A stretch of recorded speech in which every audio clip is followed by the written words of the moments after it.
Okay, we are back in action here. Let's hopefully everything will work properly here tonight.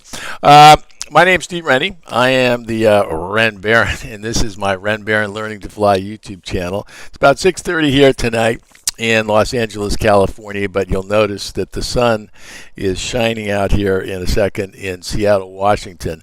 Tonight I'm going to do a little flight from Seattle, Washington, Boeing Field to Medford, Oregon. Why Medford, Oregon, you ask? Well, because I'm going to have an extra passenger on board when we really do take our flight from Boeing Field back down to Santa Monica, Los Angeles, California, where I live. And we're going to be having a passenger who's coming along with us if all goes to plan. And that passenger is a gentleman by the name of Cooper LeComte, who is the little genius, not, I shouldn't say it, the genius behind, one of the geniuses behind the Torque Sim flight model that you'll see me using here tonight with all of my real sim gear. That I use on my flight simulator setup here. Still sunny here in Spokane. Well, I'm looking at my iPad here where it looks like there's a little bit of weather. So but while we're talking about the iPad, let me go back into my cockpit views here and show you what our route is going to be tonight. We're going to be going from, you see my iPad here, we're going to be going from Boeing Field, and you saw there was a little precipitation in the air. It seems to have moved out of the neighborhood now. And then we're going to be going southwest to Jam, then Elma, and then pretty much a straight line down to Medford, Oregon. It's about a 2-hour flight in general. And but tonight I'll shorten it up a little bit by speeding up where I can, and we'll be using Pilot Edge as the ATC, so let me make sure that is all working properly. Let me connect to Pilot Edge here. So while you look at the flight plan there, all right, there you can hear that. All right, so now let's get rid of that and back into the cockpit. All right, so let's get this baby fired up and go. First things first, let's get the keys in the ignition here. Let's see if everything's going to work. Oh, come on. There it goes. I love it when the technology is working properly here. All right, so we're going to start up our system there. That's going. Let's get battery 2 going. I'm going to look down here and make sure I got a green light. That means all the diodes are working properly, and they are.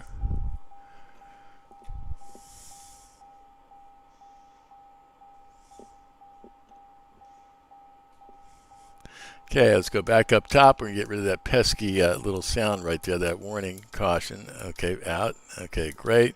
Let's go to our fuel, because what I'm going to do here is I'm going to adjust, I'm going to come up close so you can see, I'm going to adjust down to 60, which is tabs for our fuel time, because like I said, we're going to be carrying an extra passenger with us tonight. So that means we're going to use a little bit less fuel here. So, okay, let's go back up top here again. All right, so we got all that stuff is ready to go. Now let me go through my checklist and let's get this thing fired up. Let's go back to our flight plan. We'll get that loaded here in a second. Let's go to our checklist here. Checklist, and we're going to go to all of that one is already done. We're going to go with the before starting engine, pre-flight inspection is done, emergency equipment, all that is good. Starting engine, external power is not required, brakes are holding. And we're going to go down to our throttle quadrant here. We're going to go full mixture. We're going to go full power.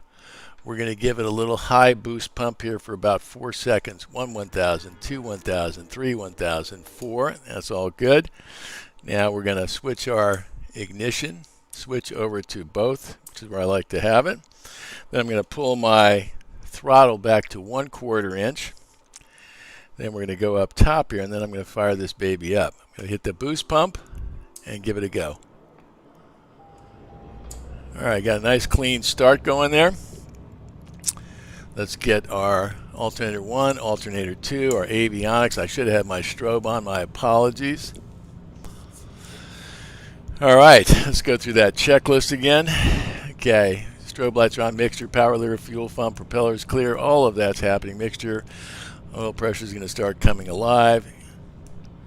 Avionics is on, engine parameters are going to be getting green. We've got some powers powering up there. Okay, now let's go outside. Whoa, what the heck is going on there? I got a lot of smoke coming out of that baby.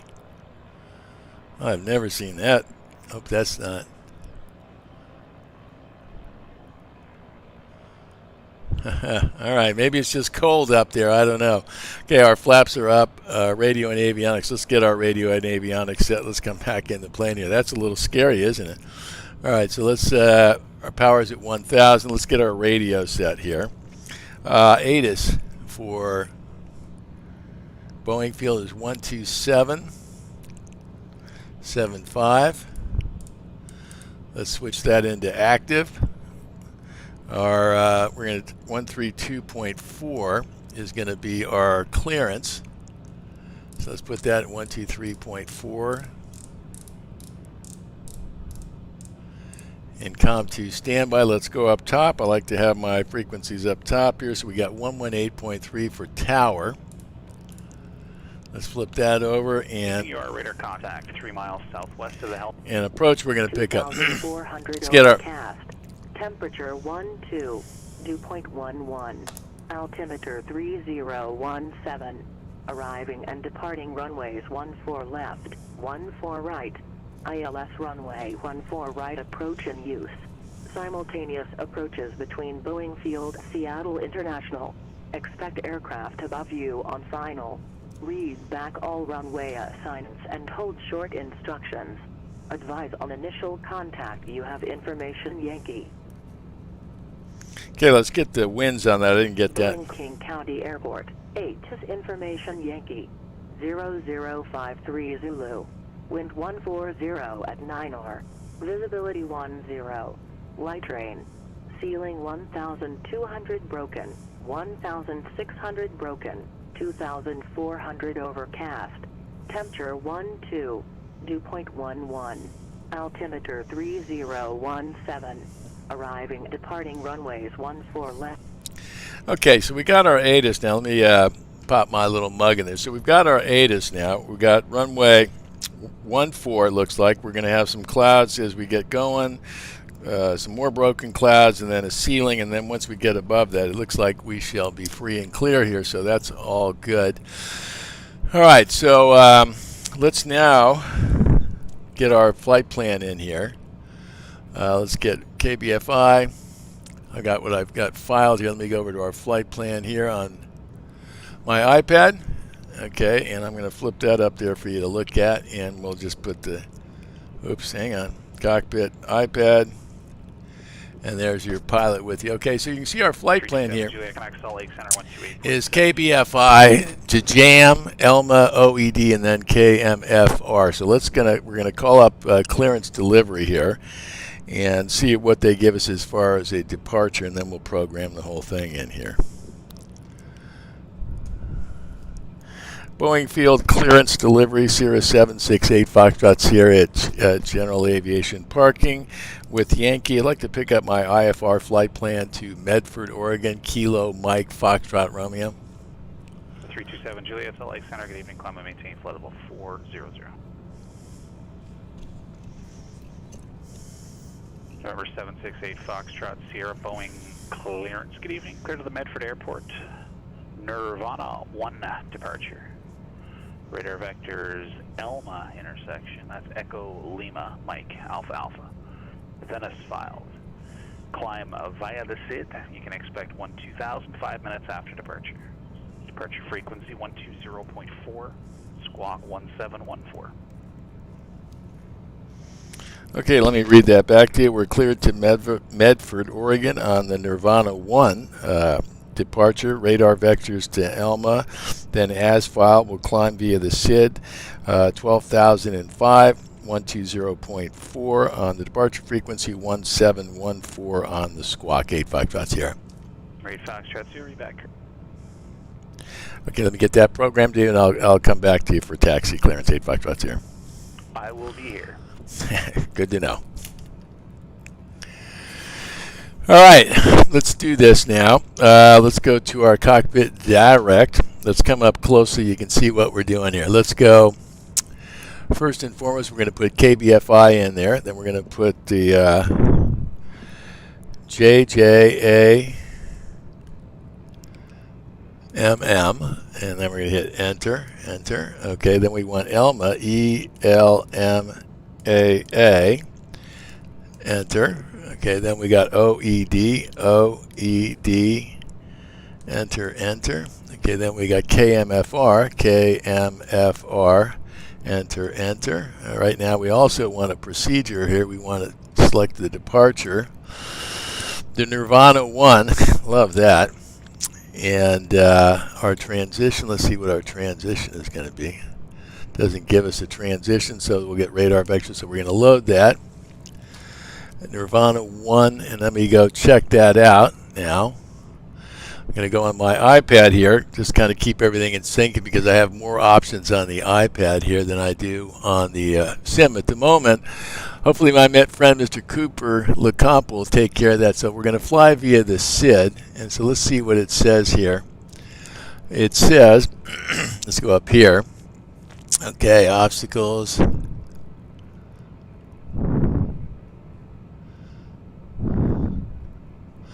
This is it requires takeoff minimums, not authorized, standard or lower. We got to have 507 feet per nautical mile to 700 feet. The initial climb, we're going to climb heading 135 to 700, then direct Nirvana. Then on track 135 for radar vectors to assign route.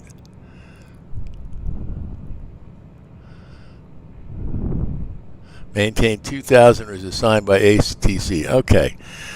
All right, so first let's put in the 700. All right, that's number one. Okay, let's put in our squawk. Okay, let's go backwards now. 1714 is our squawk. Let's come up close now. 1714. That's good. Okay, let's try that again. Okay, squawk. Let's try it again. Squawk. 1714. Okay, that's good. Over here, I have to, on this particular system here, put in altitude. Okay, so now we've got that is set. I'll show you where I'm writing this all on my system here. Okay, 120.4 is our frequency up top here. Let's go 120.4. That is our departure frequency. Okay, let's get her in there, 120.4. All right, that's all good. Got that set. We're going to fly the SID, which means we're going to go 700 feet, then 2,000.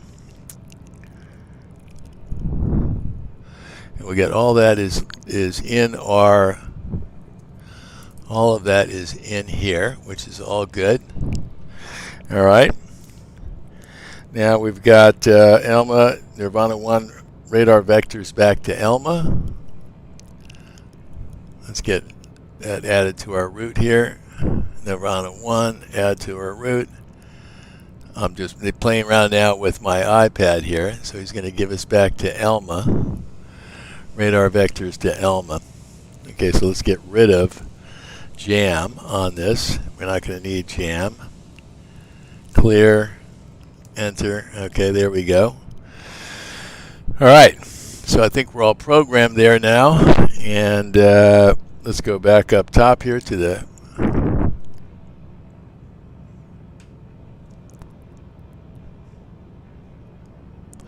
all right, so we got everything set here. Let's go get rid of our cockpit direct, MFD. Let's check it all out now. We've got KBFI, runway 14 right, 700 feet to start. Then we're going to make a turn 135 vectors to Elma. And I think we're looking good here. All right, so now let me make sure I got everything together. Let's go to our plate here for KBFI, which I got over here. Let's go. Where is it now? Airport. Let's see where we are. We want to go to runway 14.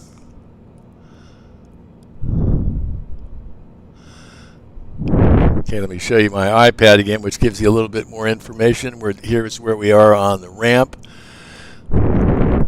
Okay. Now let's go back up to back down to 127.75 was our ATIS. Now we want 121.8 is our ground frequency. Let's get that in there. Let's flip that into active now so you can see that. All right. Let's go back to cockpit direct so you can see that. Let's come up close so you can see where we're at on everything. Let's get our altimeter setting in there, which was 3017. Okay, so we got 3017. We're all set there. Back over here. Got a big truck in our way here. So it looks like we're going to be making a left-hand turn down here to get on the taxiway. We're swinging around to the right to get on the taxiway. Let's take a look to see what's on the right. We got to go back a little bit to the right. Okay. All right, let's see if I got this all sorted out properly.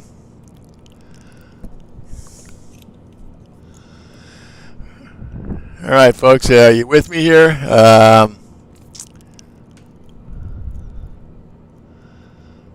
right. Hopefully, can you hear me okay, everybody? Can you hear me, folks? I'm not going to have time to post over there, so if you can hear me, give me a thumbs up. Otherwise, I'm just going to do this all by my lonesome self here.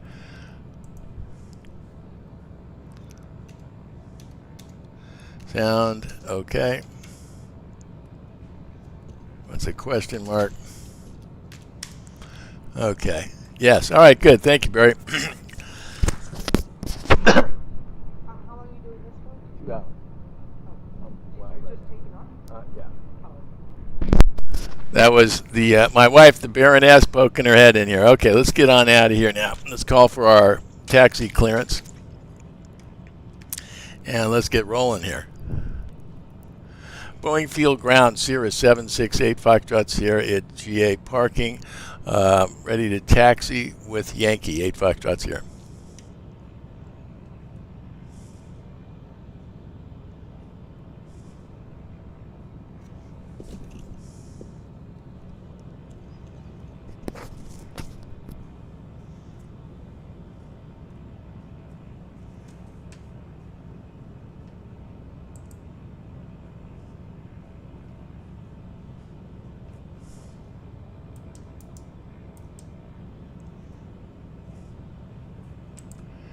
Seattle Boeing Field 8 Foxtrot Sierra, are you there with me?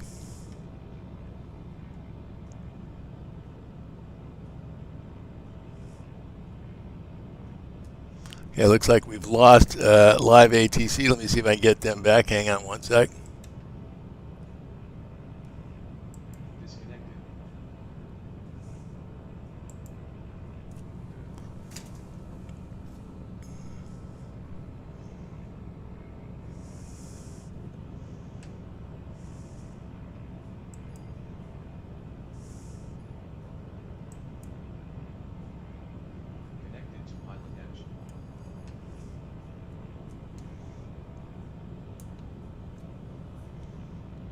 Boeing Field 8 Foxtrot Sierra, can you hear me? 8 Foxtrot Sierra, loud. Okay, great. I'm ready to taxi to 14 now, 8 Foxtrot Sierra with Yankee. 8 Foxtrot Sierra, runway 4 right, taxi via Bravo. 14 right, taxi via Bravo, 8 Foxtrot Sierra, thank you. All right, let's get our brakes off here now. Parking brake is off. Let's kick it around here. Let's get going and find a taxiway here. And there it is.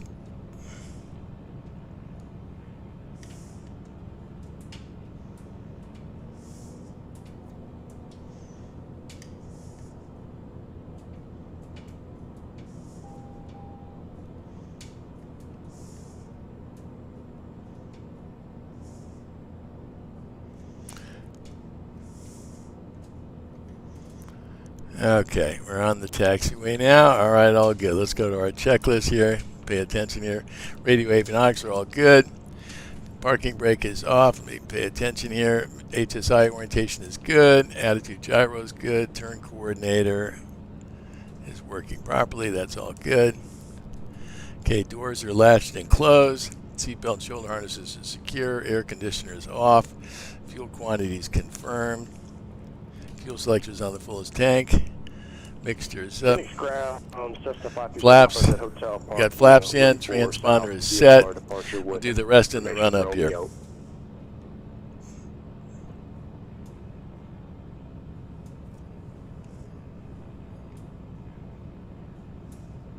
We're 537 Sierra Papa Phoenix, ground runway 25 left, taxi via Hotel 7. 25 left via Hotel 7 for Cessna 7 Sierra Papa.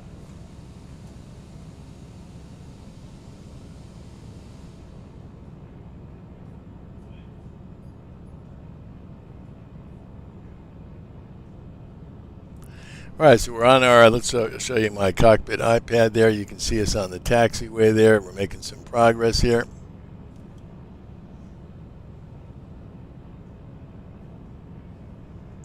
Now I'd be able to see that on my MFD in my series, but we'll just have to kind of fake it here a little bit. I'm going to keep my eyes on the road here.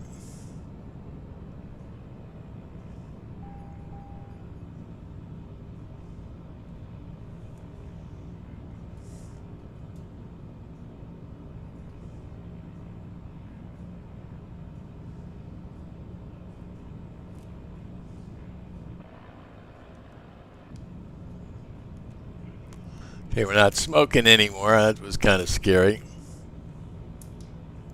I don't know what we're getting all two for here.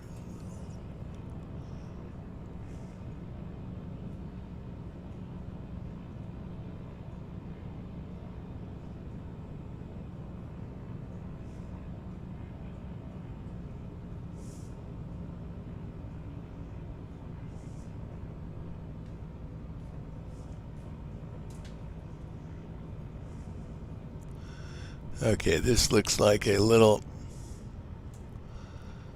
run-up area here, so I'm going to go kick it over here.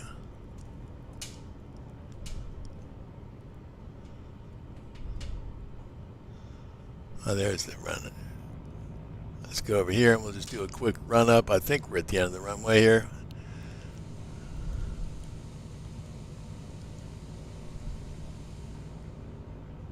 All right, so we'll get out of everybody's way. All right, let's get our parking brake set. Okay, let's go through this autopilot check. Let's get our heading tracked here. Let's get it moving over here. Okay, let's put it in autopilot mode. Come up close, we're going to put it in autopilot, then we're going to hit heading. And sure enough, the pink thing is moving. Can I overpower? The answer is yes. Okay, so we get rid of that, get rid of heading mode. All right, let's come back up top here. Okay, autopilot is good. Navigation radios are set. We got 120.4 up top. Cabin heat defrost. Brakes are holding. Let's go power 1700. We're 537 Sierra Papa Phoenix Tower. Left turn on course is approved. Runway 25 left at Hotel 1700 is right there. 00 and 11. Okay, let's get check our electrical. Nav is on. Strobe is on. Pushes it up. Ice is on. Pitot heat will blow that up big time, and it does. Okay, back our ice is off. Actually, leave all those on. Let's go check our mags here. Our left mag, drop of 80-ish.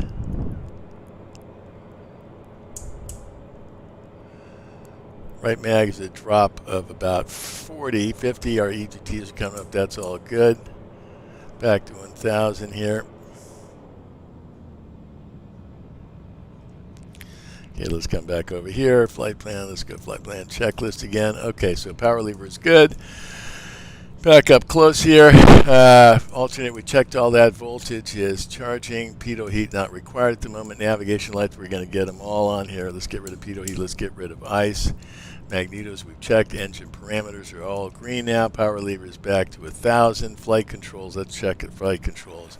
Left is up, right is down. I don't know what the heck is going on there with all of that. Smoke coming out here, my God. It's never happened. Trim, let's come back into the plane here. Let's go trim. The trim we're going to set for takeoff here. Takeoff is set. Autopilot is disconnected. All right, we're going to go for our We know what we're doing on takeoff. We know how to do that. Let's get our climb checklist set. Let's go to let's get rid of that map. Let's get rid of the profile on there. Let's go back to our flight plan. Okay, so now let me make sure I got all of this straight now. Okay, we're going to be flying runway heading to 700 feet. We're going to go 135. Hotel Park, we've got an issue. 537 Hotel Pop, roger, left and Hotel 3, Hotel to the ramp. We're going to go direct Nirvana. Ramp, 70 Papa, thanks. Yeah, no problem. You can just call ground when you're ready for taxiing in if you get that sorted out.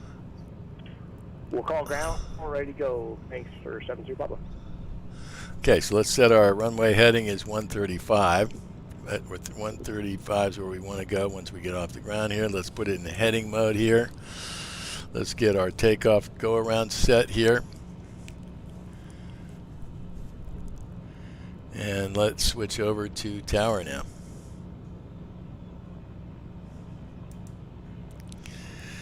All right, our takeoff briefing here. We got 20 feet here. Let's go and do that takeoff briefing. I'll talk to you here. It's 20 feet is our elevation here. So our caps available is going to be 620 feet. Our best caps is going to be 2,020 feet. If we have an engine issue on the runway, before we're airborne, we're going to pull the power, hit the brakes, and abort the takeoff. If we have an engine failure with no runway in front of us, before we get to 620 feet, we're going to pitch for 92. We're going to mixture off, tanks off, ignition off, land best we can straight ahead. If we have an engine issue between 620 and 2020, we're going to pull the parachute, mixture off, tanks off, ignition off, float back down. If we have an engine issue beyond 2020, we should be able to come back to the runway. We're taking off on 15 right. We're going runway heading at 135 at 700. We'll go direct Nirvana. Then we'll get vectors to Elma. And that is our takeoff briefing. Okay, we're all good. Let's get rid of our brake here. Julia, no problem. Just let me know when you're back. Okay, let's go up top here now. We're talking 118.3. Let's go to the run up here.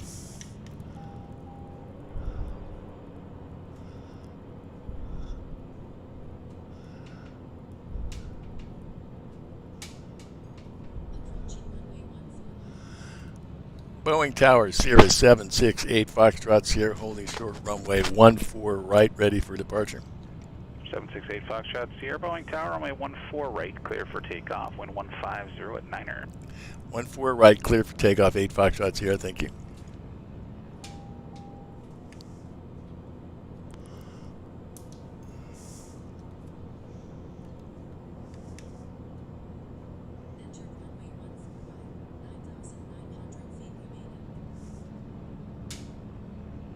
Finish ground. That's 527 Sierra Papa's ready to go for that south via departure again.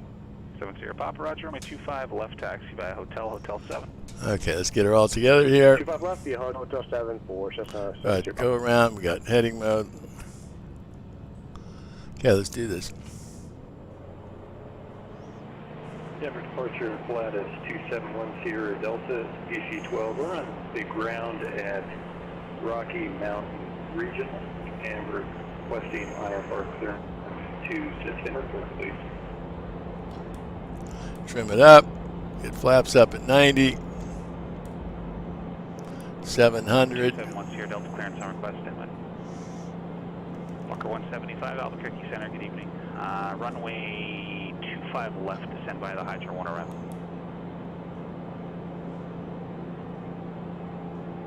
Caps available. There's 700. We want direct, enter, nav. Let's go autopilot. Flight to 2,000. We got to go 2,000. Shit. 2,000. Let's get to 2,000.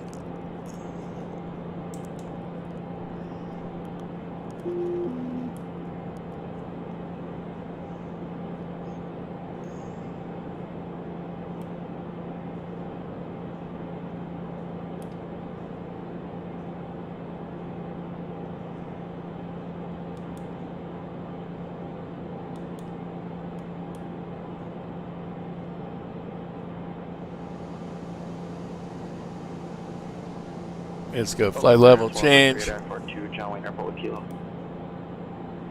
Walker 3, Autopilot. number 2, stand by.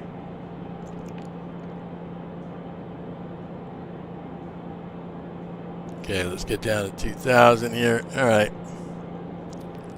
Went a little bit past. 710 Delta, clear to the Centennial Airport is filed. Maintain 1000. Departure frequency 126.1, squawk 6003. Hold for release. Say again on the squawk for 10 Delta. 6003. 603. So clear to the Centennial Airport is filed. 11,000 altitude and hold for release. Sierra Delta, read back correct. Boeing Tower, Sierra 768 Foxtrot Sierra 2000. 768 Foxtrot Sierra, connect Seattle departure. Seattle departure 8 Foxtrot Sierra. Seattle departure Sierra 768 Foxtrot Sierra level 2000. 768 Foxtrot Sierra, Seattle departure, radar contact, climb and maintain 12,000. Climb maintain 12,000 8 Foxtrot Sierra.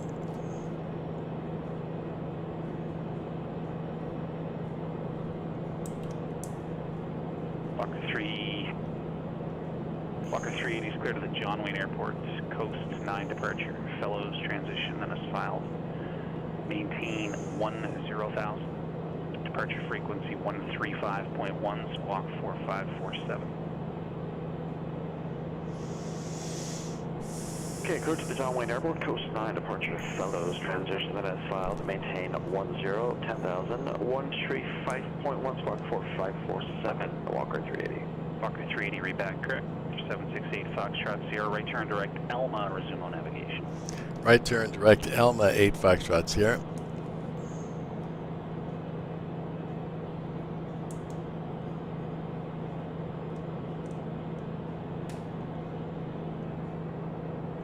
Phoenix Tower, system 537 Sierra Papa, ready for departure, runway 25 left at Hotel 7. 537 Sierra Papa, Phoenix Tower, left turn on course approved, runway 25 left, clear for takeoff, wind 210 at 10. Clear for takeoff, 2 flaps, 7 Sierra Papa. Pitot heat required. Course approved. Manifold pressure.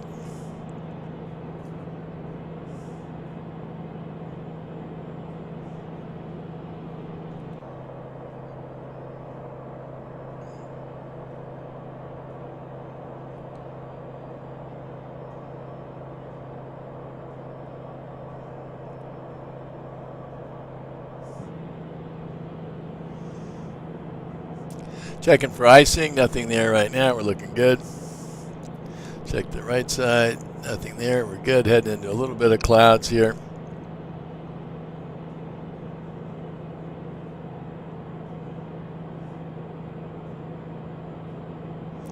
Hey Mike, how you doing? King Labella, Hanford, hello Michael Thomas. Stunt plane aerobatics, now just, it's easier flying the real deal here. Barry, I'll say that. All right, we're ready to roll. Let's get our heading synced there. We're heading direct to Elma. Let's come up close and see what we got. We're heading direct to Elma. Let's go to the map here. See what we're doing here. Okay, there's Elma out in the distance. Let's clear up some of that clutter here so we can see where we're going. Heading direct to Elma. We're 5,700. Let's switch our tanks.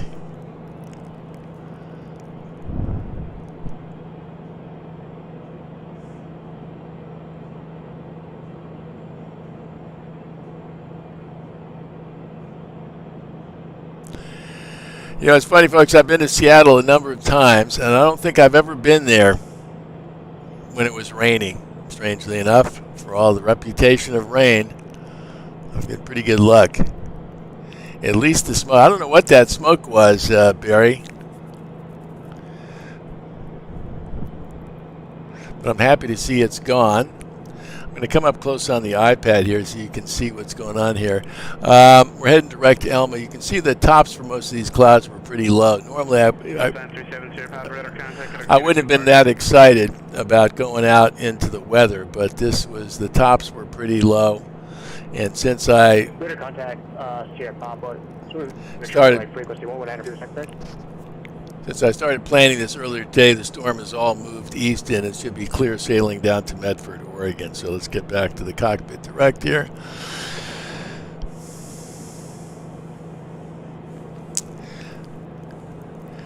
Michael, that's a good question. I think it's different on the G3 model that you have right here. On the Cirrus Gen 6, there's you go to menu when you're on the Tower, System 527 Sierra Papa. when you're on checklist, you go to menu. Cleared to contact departure there for 7 Sierra Papa. We missed you there.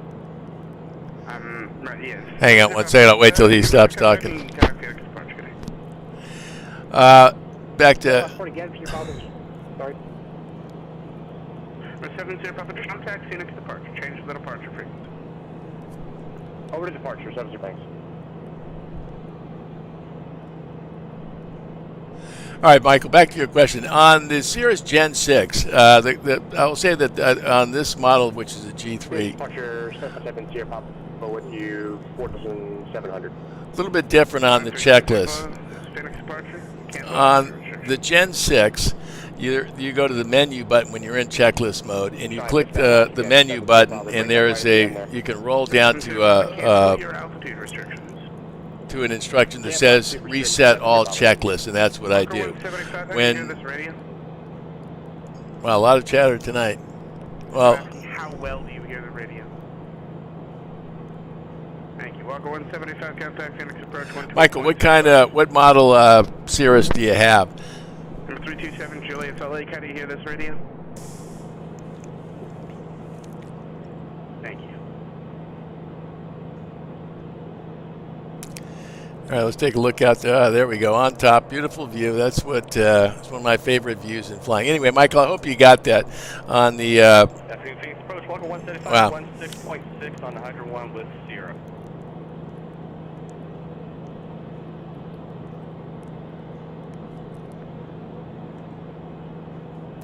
Technical again? Walker 175, 16,000, descending on the Hydra 1 with Sierra. Walker 175, Phoenix approach, Phoenix altimeter 2969, cleared ILS from 25 left approach. 2969er and cleared ILS 25 left approach, Walker 175, thanks.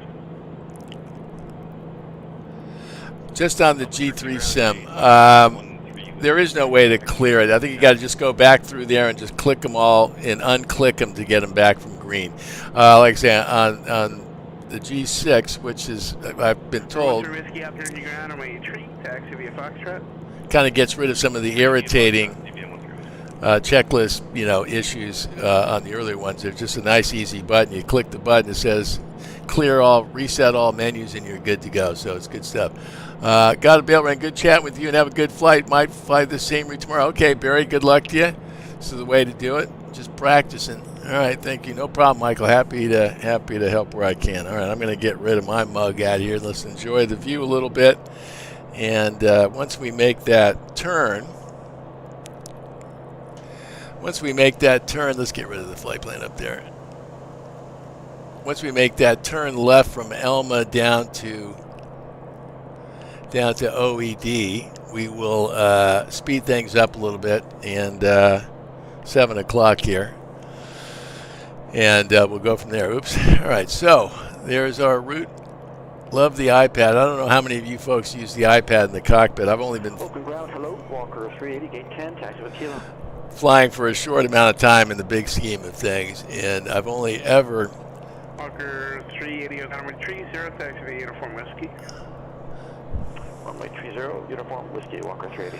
I've only ever used the iPad, and I love it, and it gives you so many of the features that you actually have in the Cirrus Gen 6 Perspective Plus avionics that you could save yourself quite a few bucks and have the same functionality right there on ForeFlight. And in fact, that little glide circle you see around here, when I first got my Cirrus, that little glide circle was not part of the Perspective Plus. It is now, and I suspect that's for one reason. People loved it a lot, and the Cirrus or Garmin folks were smart enough not to fight City Hall and decided to go ahead and make that kind of standard equipment now. So, all right, let's get rid of that. Let's go back to our regular view here. All right, it's all good.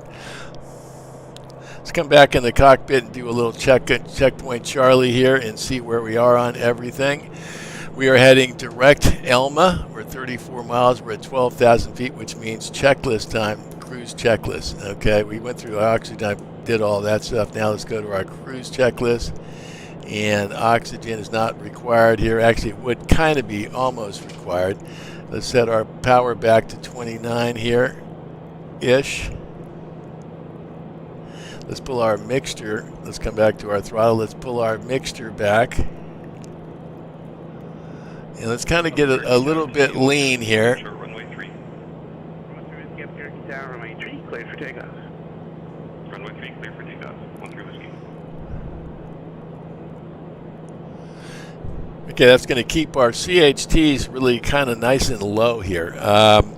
So I've got it pulled back a little under 16. Let's flip to our right tank here. Let's go down to our throttle quadrant. We are on our right tank here, which is our fullest tank, so that's all good.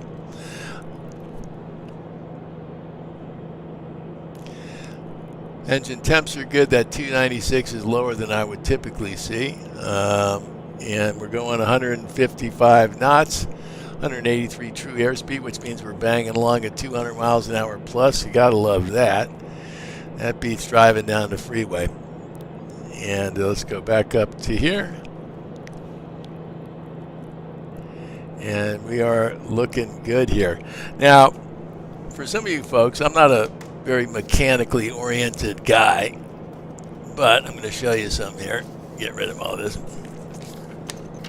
I read a book here recently called Mike Bush on engines. It's really kind of changed my whole approach and kind of raised my interest level in the engine, which sounds stupid because I should have been very interested in it from the get-go. But if you don't know anything about engines and you're interested particularly in the Continental engine that powers the Cirrus, great book, really talks about how to get the most out of your engine. And I just loved it, actually. It was really, really a terrific book. And I've learned a lot about it. And it's had a real impact on how I approach managing my temperatures and so forth. And I hope that will result in a long-lasting engine here. Okay, let's finish our checklist. Lean is required. Engine parameters are all looking really good. Fuel flow and balance is good.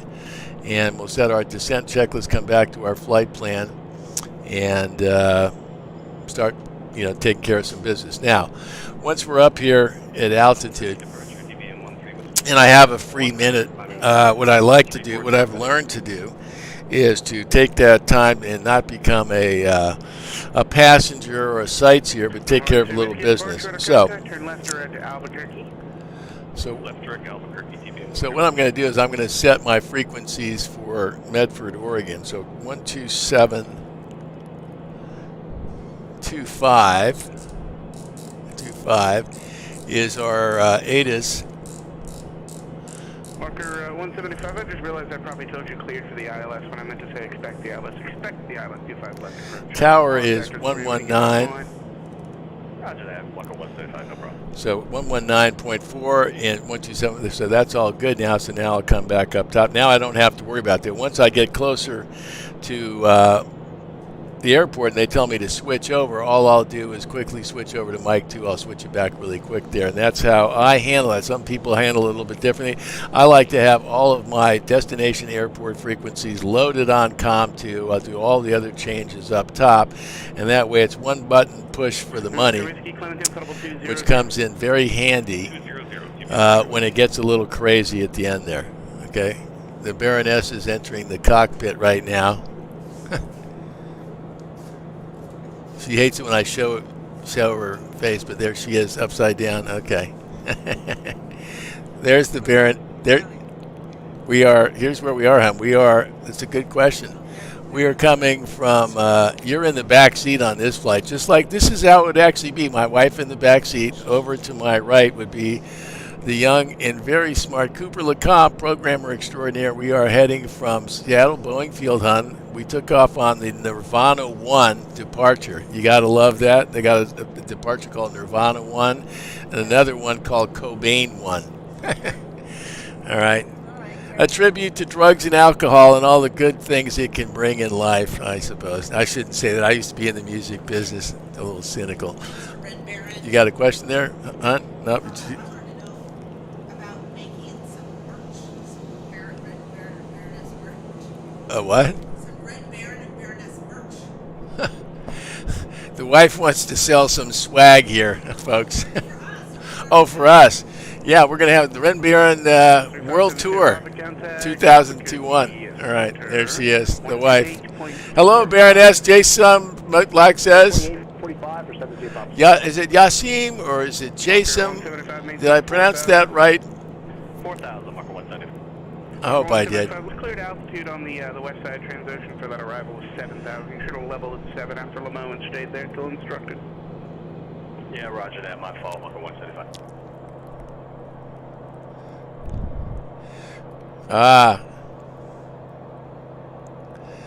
My wife loves it. You know, she's left the cockpit now, so we can talk frankly.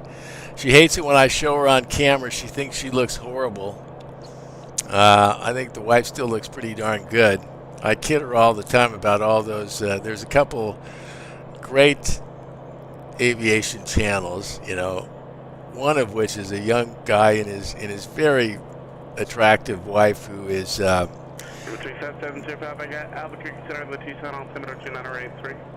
she's not only very pretty, she's terrific in the cockpit, got real authority on the radio, and she looks very good in a bikini top. Some of you guys that have searched around some of these channels know who I'm talking about.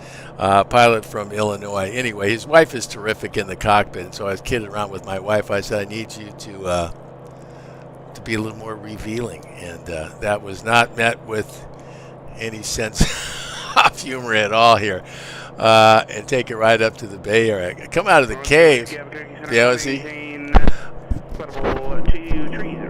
Barry knows who I'm talking about. Am I wrong? She's a beautiful gal, smart, got a great attitude.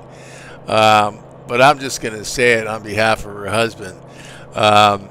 She makes those flights a lot more enjoyable. I'll just say that's horrible. I could get in trouble for saying that, but she's really, really, really good. And I've actually shown a number of those videos to my wife and said, okay, I want you to overlook everything except the fact that how good she is and how helpful she is in the cockpit. Rocky Mountain Regional Airport. 271 Sierra Delta. Denver, just so you know, you are capable of calling us on the phone 122.2 for better reception on the ground there. It's a little scratchy from this receiver, but I can hear you perfectly fine. You are released for departure clearance. Wait, if not off in 5 minutes. If not off in 5 minutes, advise attentions no later than 10 minutes. Change advisor frequency approved. Boy, it's busy here tonight. Jamie is her name. Yeah, she's terrific. Roger, 1 Sierra Delta. Yasim, I'll pass your comments along to the wife. She never believes it if I say it. Will you be at Oshkosh Adventure this year, Ren? That is the plan. We've booked a little cabin somewhere in the neighborhood there. I got to book a place to park. And hold it, Barry, are you telling me that 310, both of them are flight controllers? Wow. It's amazing. No wonder she's so good. She's just got such great authority. Love to meet her. And her husband. Her husband's a really good pilot as well. And love watching their videos. So hopefully I'll make it to Oshkosh this year, a small town flyer. Approach Walker 175, 4,000. Walker 175, right? BOZ 690, you're in the TBM 930. I'll take a ride up in that 930 any old time there, BOZ. If that's an offer, accepted. Walker 175, turn left heading 330, at your final approach course. Left 330, we'll expect vectors. There's a TBM park right next to me at Santa Monica Airport. Great plane. Walker Activating up the tower, Runway 30, clear for takeoff. Well, if I follow the wife's orders there, small town flyer, we'll have some Ren Baron 768 Foxtrot, here, contact Seattle Center 126.6. 1266, 8 Foxtrot Sierra, thank you. Or 13 Whiskey, contact Albuquerque, Center 134.6.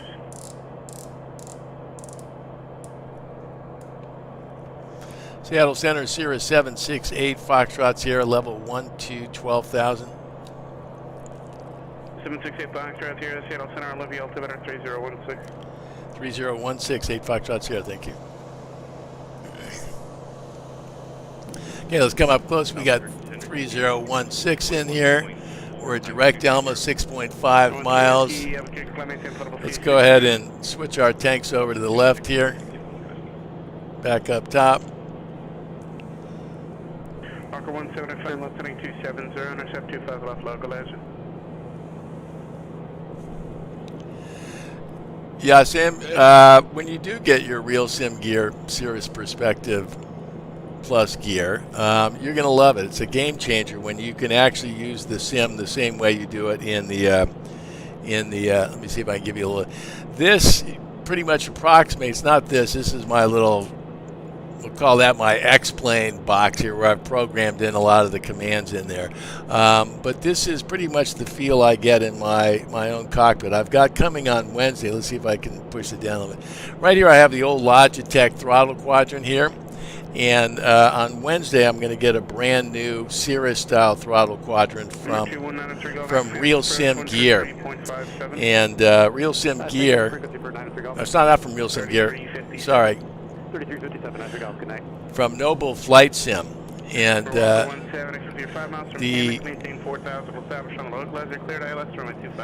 throttle quadrant, or not the throttle quadrant's going to go down here. That's Noble Flight Sim. The Cirrus stick I have here is also from Noble Flight Sim, and I've had a chance to try out both systems, and I ultimately went with the Real Sim Gear for one really important reason, and it was this SR22 flight model. Phoenix Spectra, drive your request, Nissan on altimeter 2986.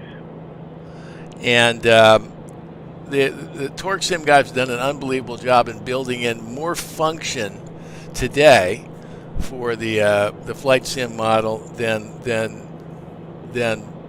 was there in the flight sim model on the Noble Flight Sim.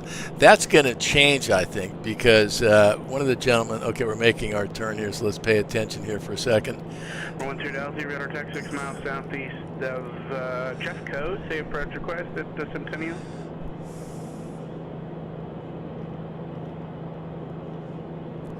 Okay, so we're turning for a big long leg now, 280 miles down to Oscar Echo Delta. And I'll speed it up along the way when I get a chance here. Number 2710 Delta Roger, you want to go all the way out to X-Pack for the RNAV, that's your request? Anyway, back to that conversation, yes, Em. The SR22 flight model that we're using here tonight by Torque Sim Walker 380 NorCal departure radar contact. Incorporates a lot of the fundamental features that we use in IFR flying for Cirrus, right? You know, VNAV works pretty darn well. VNAV Direct works really well. I know that already Cooper LeComp, who's one of the developers who handles all the avionics, has integrated a couple additional features into the SR22 model that weren't there when we started. And all kidding aside, I really had the most fun time talking to those guys when I interviewed them. If you haven't checked out that interview and you like what you see on this SR22 model, I would recommend that you check it out. Good bunch of guys, but here's the interesting point. None of them, the guys who built this great flight model here, have ever flown a Cirrus SR22. Stephen, who develops 175, connect to Phoenix Tower, good day. All of the inside the stuff, the cockpit detail. 903 Golf Cross Juzo at 9,000, clear GPS runway 3 approach, Sedona Airport. He worked on Cirruses as a mechanic, but never flew in one.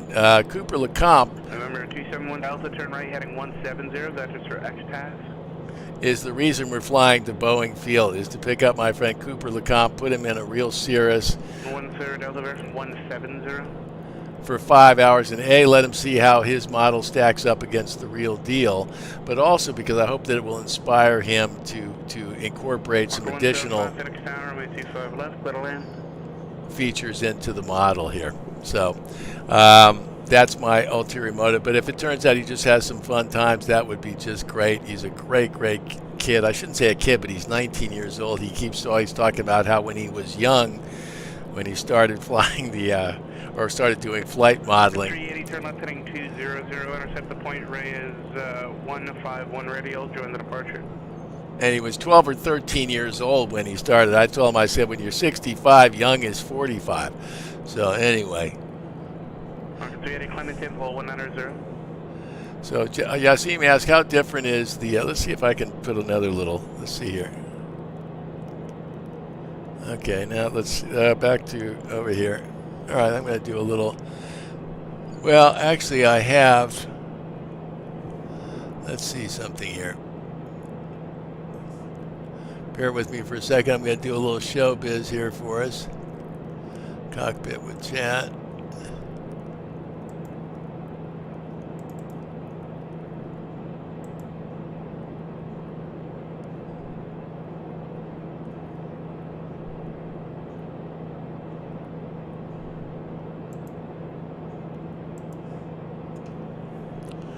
All right, let's put a little, okay, let's let you guys, we'll put you in there. Okay, so back to G3, G6 differences.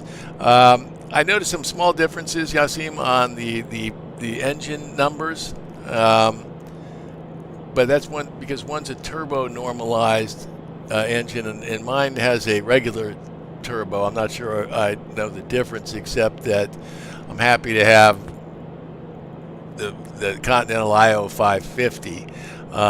There's some differences in the actual hardware. Let me go back to the instrument cam here for a second. This now is the same setup that I have on my G6. Okay, dinner calls. Good, you know, got to have some dinner there, Mike. Hello from KSNA OC for the OC.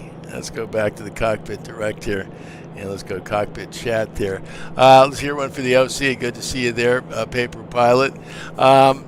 So back to Michael, who says, hopefully you can talk him into building a G6. I don't know that he actually has to build a G6, but there are some functions in that Perspective Plus software that I think every Cirrus pilot, whether you're a G1 or G6, would love to have. There's some things in it like the visual approach function that paints a pink line, you know, into every airport. It doesn't give you vertical guidance, but it gives you great situational awareness when you're making, you know, steep turns and so forth into an approach.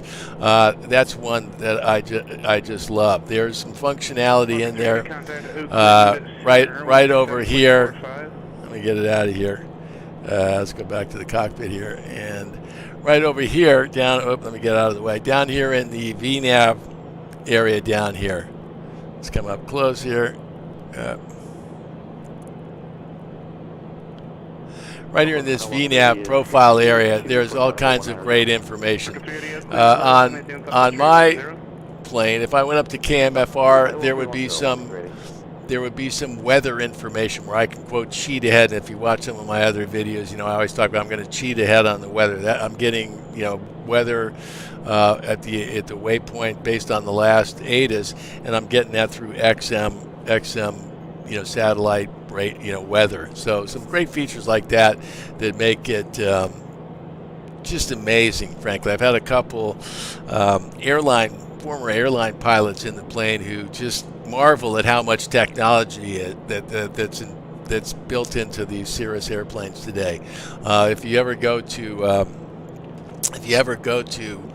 Knoxville, Tennessee, you'll see 20 or 30 planes out on their ramp with airline logos on it. Those are trainer planes for a lot of the big airlines that use the Cirrus planes. Obviously not to teach them how to fly jets, but to teach them about the avionics. So those are some of the major differences there. Echo 6, cross runway 25 right at Foxtrot 6. Yasim, it's funny, I bought MS-2020 before it came out. It just looked so ridiculously good. I was stoked to see that they included a Cirrus SR22 model in it when it came out.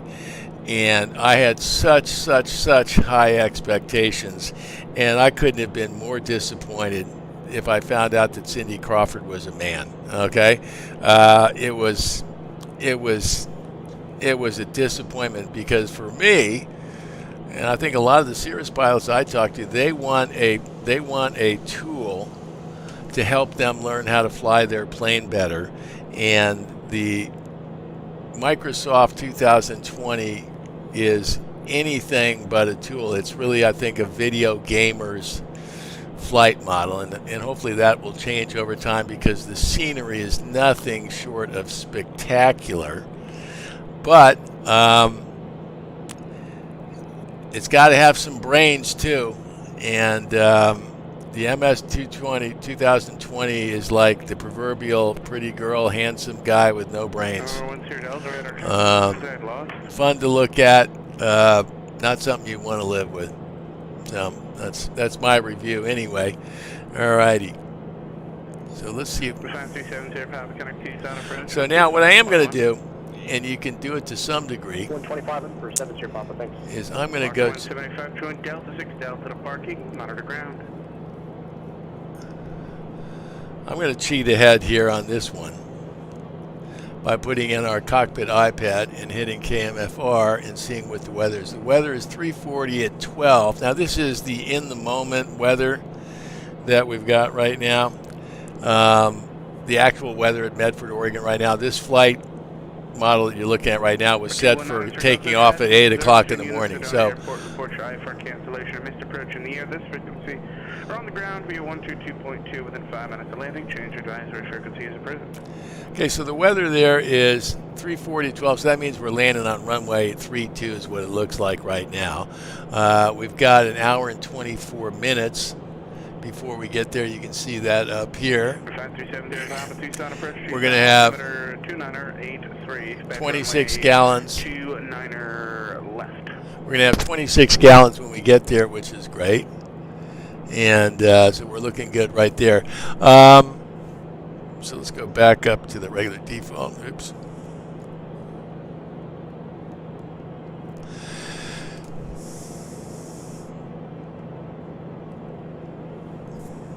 All right, so it looks like runway 32 is the one. 30. Okay, had to download 300 gigabytes of ortho photo for X-Link to prepare for torque sim.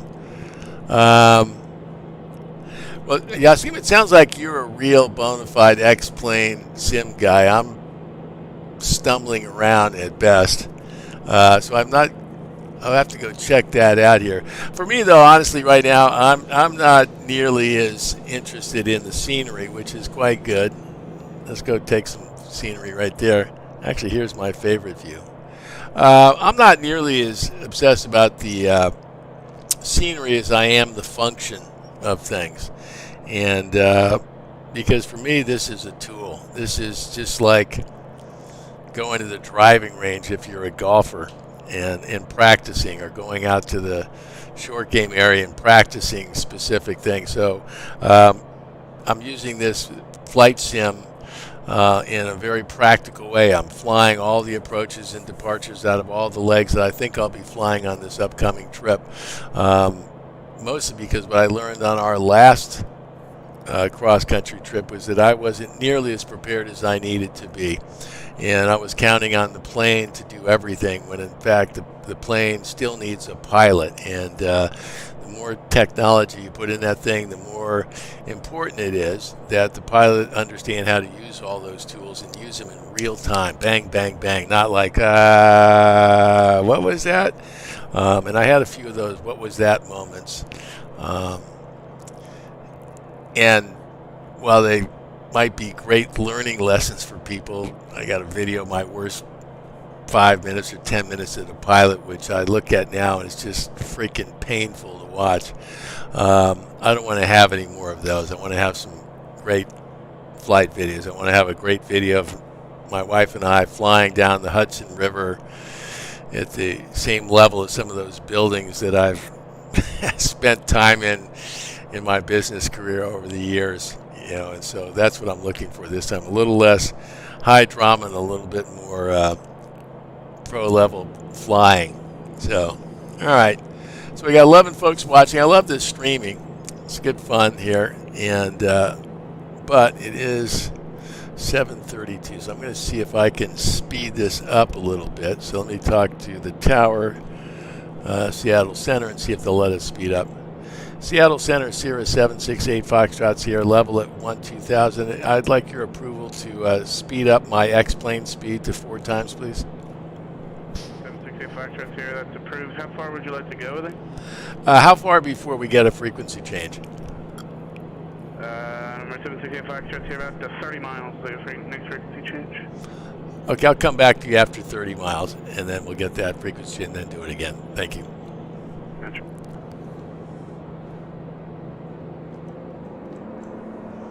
Oops, that's too fast. 30 miles, he said, so at 210. At 210, we'll come back to him here. In the meantime, we'll just speed this baby up a little bit.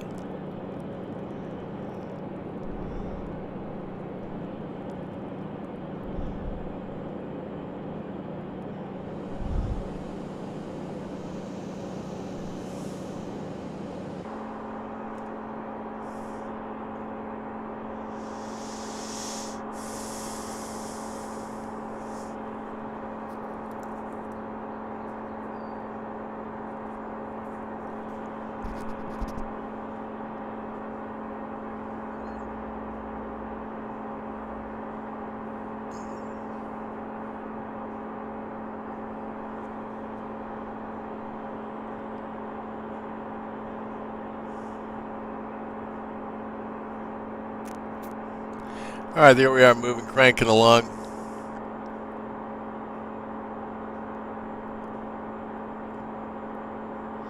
Yeah, see, I don't know why more people don't use the built-in checklist. I know on the actual Cirrus, all my Cirrus pilot friends use those things religiously.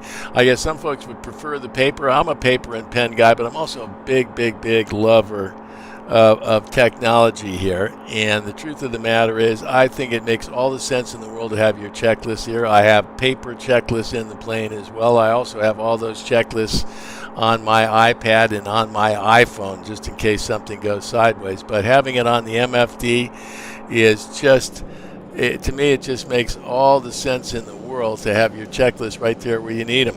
So that's call me kooky, but I like stuff, and I like it when it's obvious, and I don't fight obvious. I kind of go with it. All right, so we're going to go slow back down here in a second.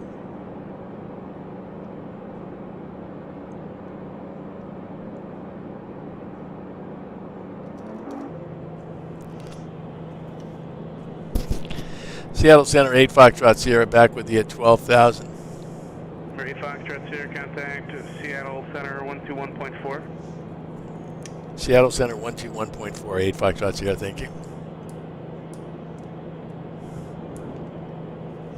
Seattle Center, Sierra 768 Foxtrot Sierra, level 12,000. 768 Foxtrot Sierra, Seattle Center, Portland, altimeter 3019er. 3019 for Portland, 8 Foxtrot Sierra, thank you. Seattle Center, do I have your permission to go 4 times speed again? Manufacturer Sierra, he's approved. Get another 170 miles to your next frequency change. 170 to the next frequency change, 8 Foxtrot Sierra.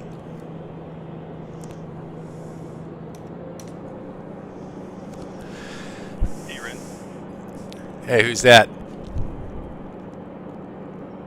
There's a guy in the simulator inside. Number 2193 Golf Phoenix Express transfer cancellation received tonight. You gotta love this internet world.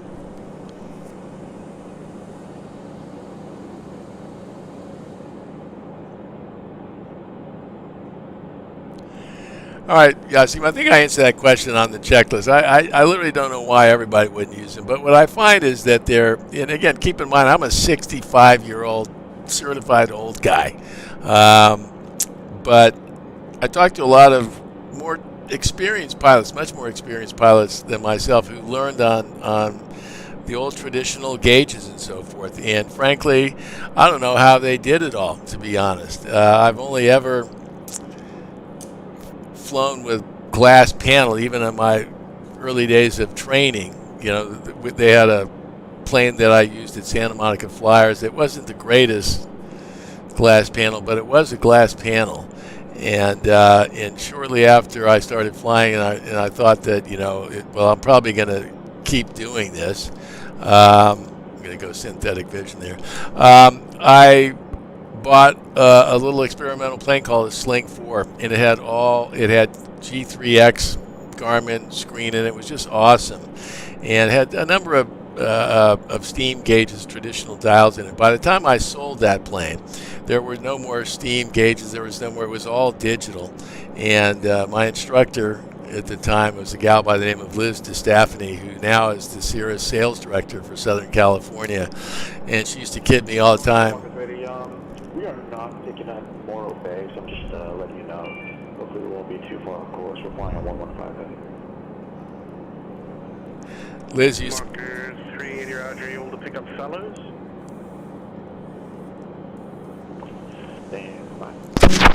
Liz used to kid me that I had built a poor man's Cirrus there, and she used to tell me, you're going to buy a Cirrus, and then ultimately I did.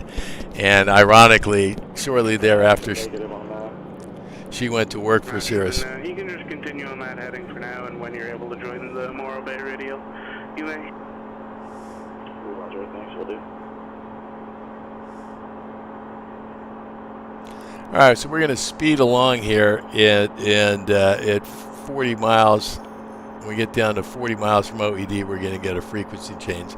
Laying on top of these clouds, this is good stuff. All right, let's go down and check our throttle quadrant here. We're on the right tank here, which is all good.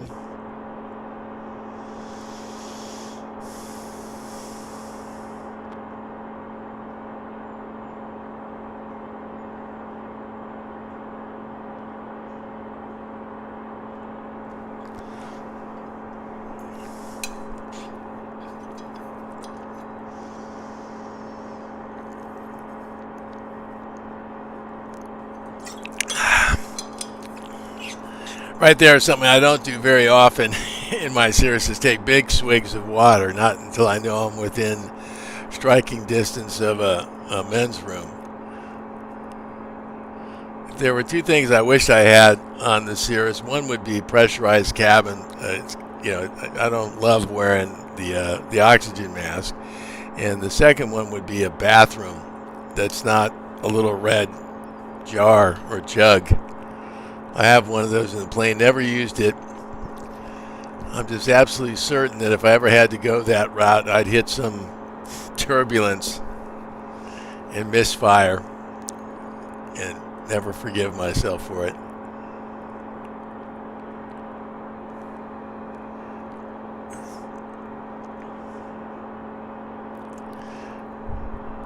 All right, let's come inside and see what we've got here. Okay, we're direct Elma to OED. We're 156 miles away. We're at 12,000. Our temperatures are good. We got good speed happening here. We're doing 181 knots. Got a little breeze kind of pushing from behind. We're receiving Morro Bay now. It's all good.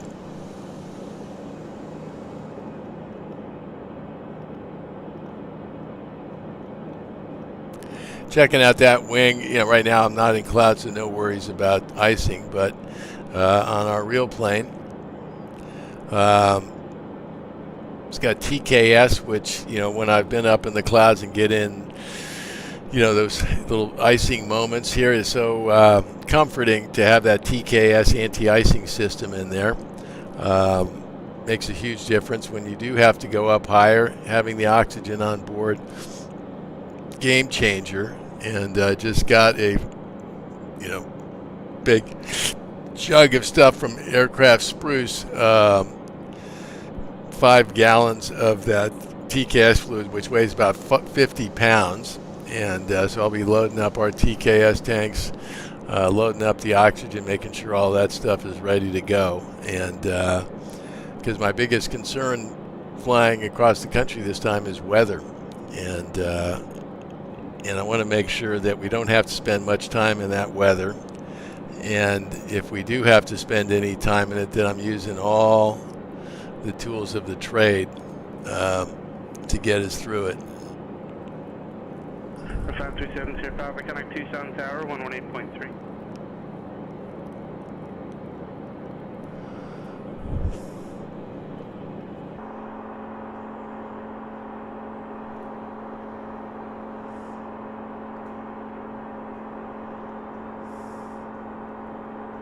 November 5370 Papa Tucson Tower, enter left downwind runway 29 our left.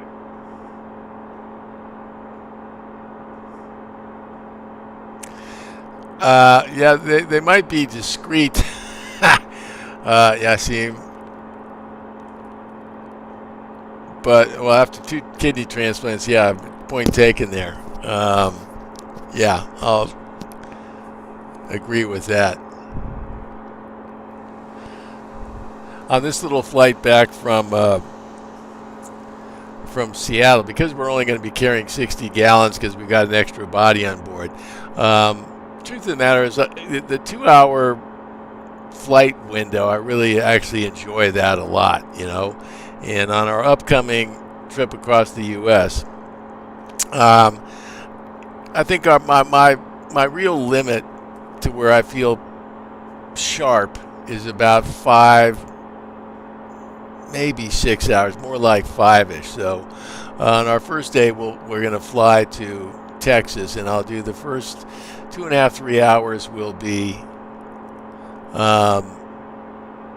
to El Paso-ish. The second hour and a half, less than 2 hours, will be to Lubbock, Texas. And so a 3 and a 2 actually works for me. I've learned that we're not going to make any long stops for lunch. I only get tired, and it makes me want to sleep. So that's a lesson I learned on the last one, which is people overestimate how far they can go. Or let's put 327 Juliet, contact Oakland Center 132.95. I won't speak for everybody. I'll speak for myself. I overestimated how far I could go, and the impact of that is not helpful on the high side. Let's just put it that way. So this time around, we're going to be more conservative. I'll remind myself that I got a credit card in my pocket. I can stop and get a hotel room. So, all right. The FADEX system would be great. I've seen that in action. I had a chance to fly the Vision Jet, which has a push-button start, which is just ridiculously awesome. Hello, Scott Pritch from NoCal. Cali rocks.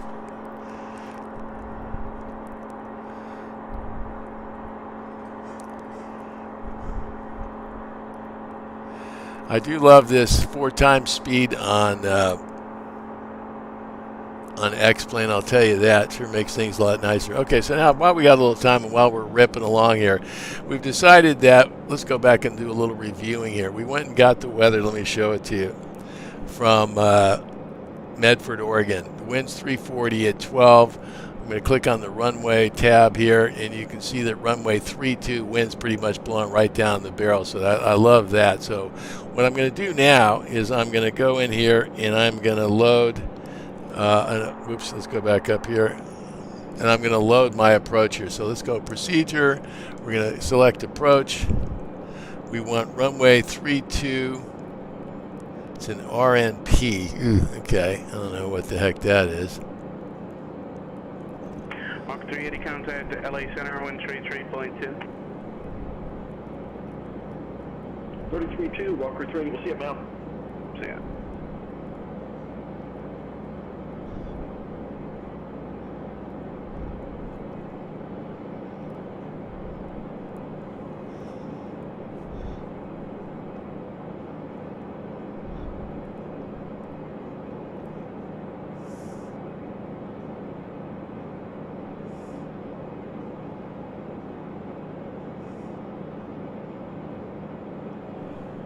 All right, so I'm going to load the RNAV 32 RNP here.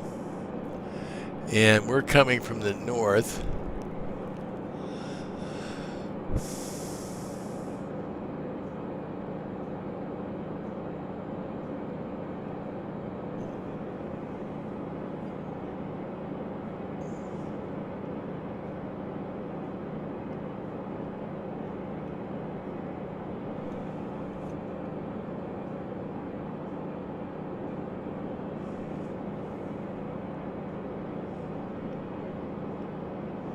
I'm going to show you my iPad here. I'm trying to figure this one out. I've not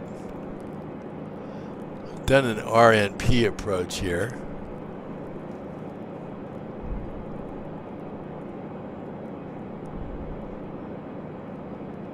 So we would enter at Sammy, it looks like. The minimums here are going to be 1609.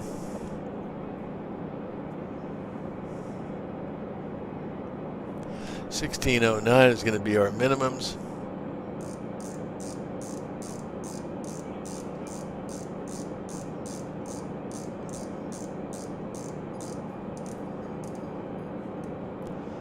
Okay, I'll call it 1610. Load and activate it. All right.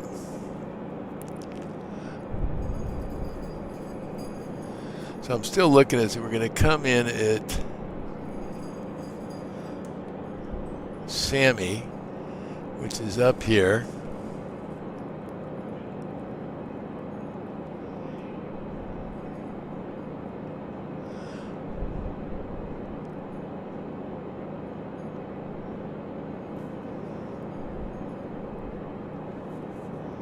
All right, so I guess we'll have to hit all those altitudes on the way down.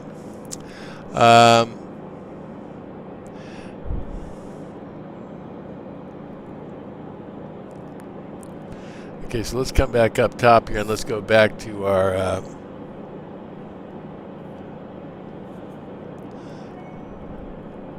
come back up to our controller here.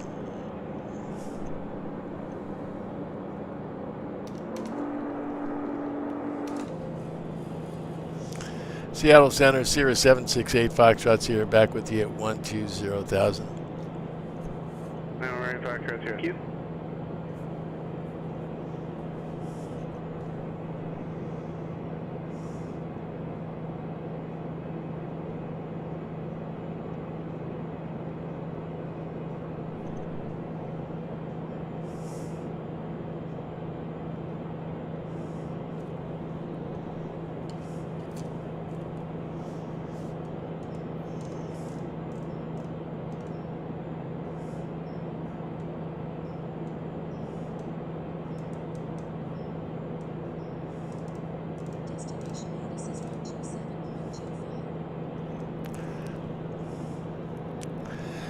Now, right here is a great reason I like, working on the sim.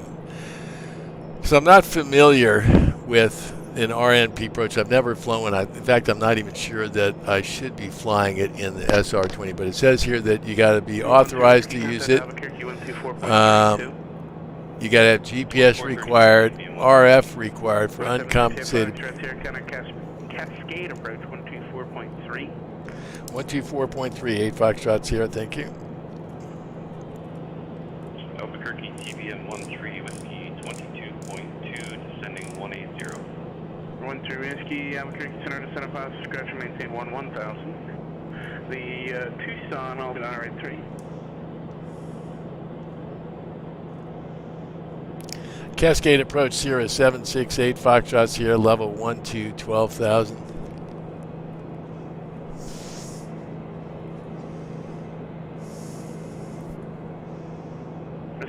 Foxtrot, Cascade approach to Medford altimeter 3008. Expect the visual approach runway 32. 3008 expects the visual approach for 32, 8 Foxtrot Sierra.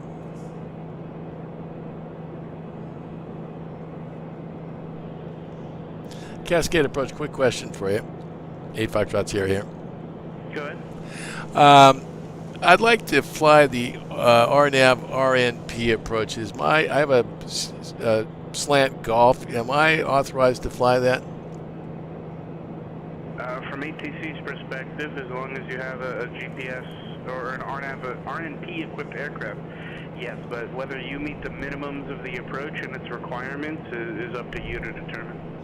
Okay, well, I'd like to try the RNP approach if I can. 8 Foxtrot Sierra.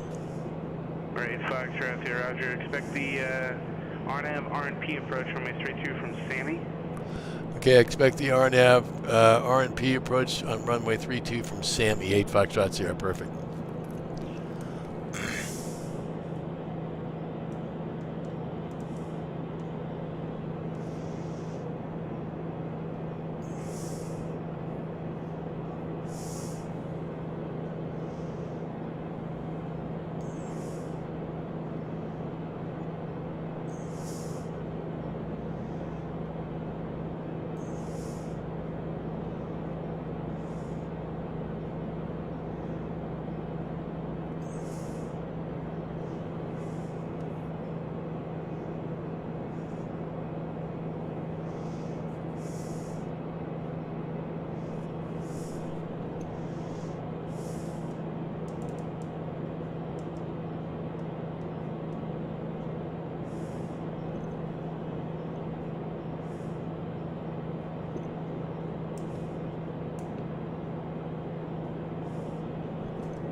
Foxtrot Sierra, proceed back to Sammy, cross Sammy at 8,000, cleared RNAV runway 32 approach.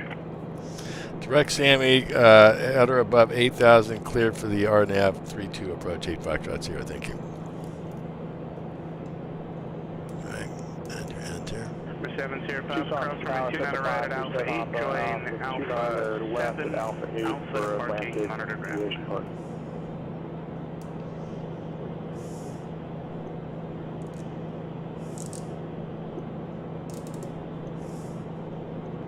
7 Sierra Papa cross runway 29 right at Alpha 8, join Alpha 7 Alpha to parking, monitor ground. Cross runway 29 right at Alpha 8 to 8 for 7, and then taxi to parking via Alpha monitor ground, 7 Sierra Papa.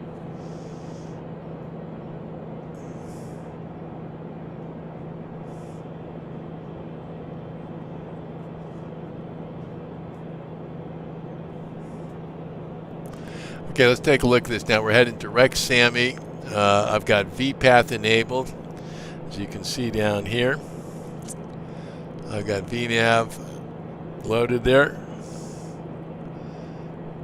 Our time to top of descent is 1 minute and 43 seconds, and so let's see if we can make all that happen here. So I'm going to slow us down a little bit.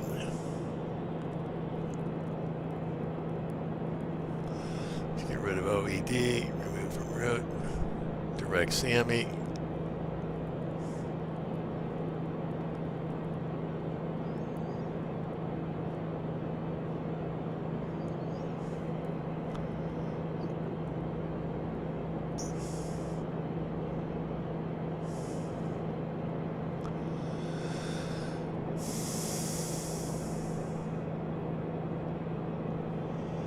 We got 19 miles to Sammy.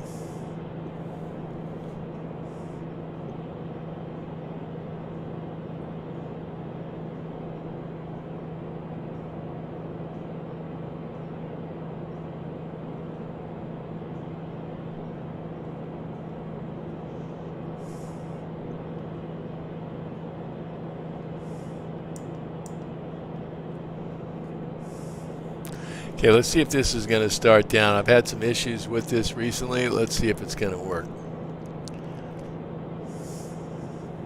24 seconds to the top of descent. If not, what I'm going to do is I'm going to just do it VNav or just VS, and here's the numbers I'll be using. So let's just see what happens here. It's set right here. 7, 6, 5, 4, 3, 2, 1. Let's see if we get the... Okay, it's doing it. Beautiful. Okay. You can see right up here, we've got VPath is now locked in. I'm going to control our speed going down here. Let's pull some power back to like 50% here. Even 40%.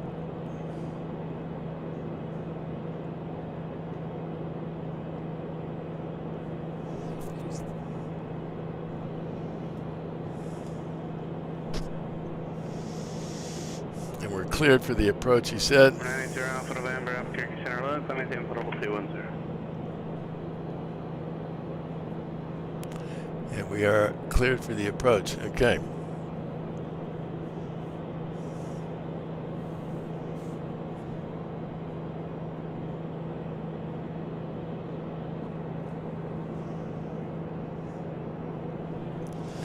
Okay, descent checklist. Okay, altimeter we got 30.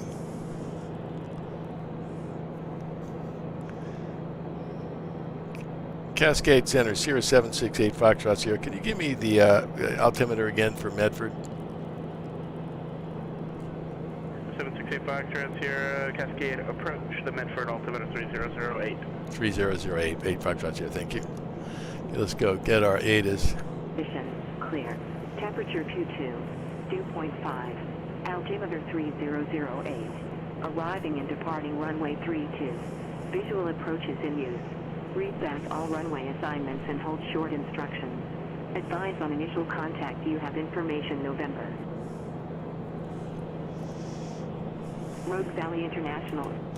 Okay, so now we've got our ATIS. So let's switch down here. Let's flip tower over. Ground is 121.8.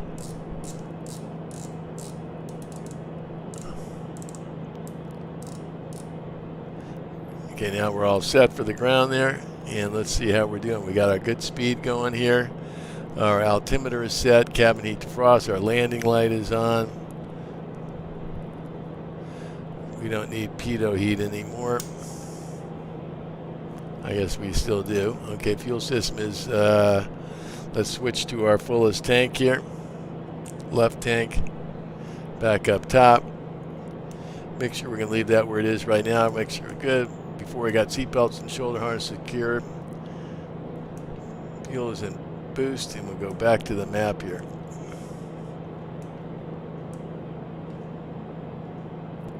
Coming up on Sammy.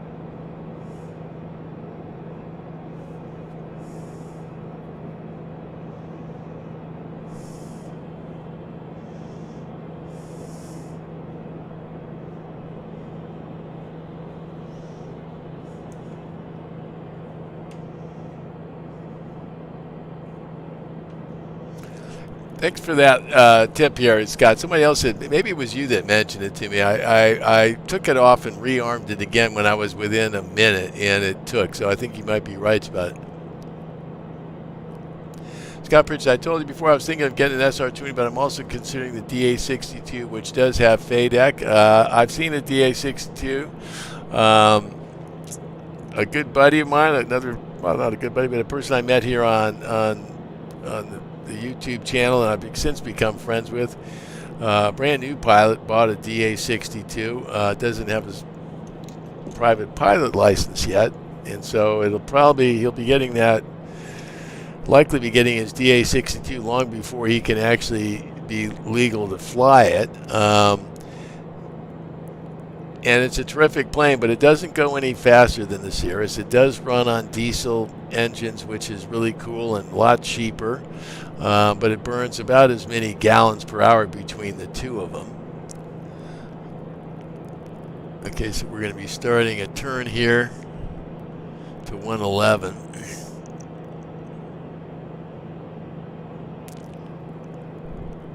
It's got a very roomy interior in that DA62. It does have long wings, so you won't be able to get in a normal hangar. But I'll tell you the one thing that I love more than anything about this Cirrus. That FADEC is going to help you if your engines went out right here or something crazy happened. You got two engines, that's for sure.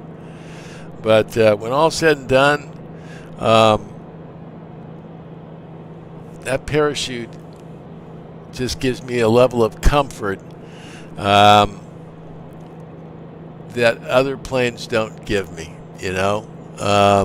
But it's a beautiful plane. It's not cheap, neither is a Cirrus, but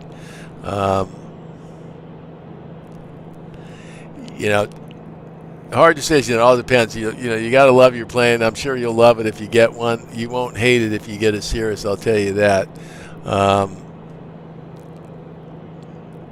But if I had an opportunity to get a DA62 or an SR22, I got the SR22. My friend, I told him, I said, if you really love the idea of more power and all this stuff, you should save up and get a Vision Jet.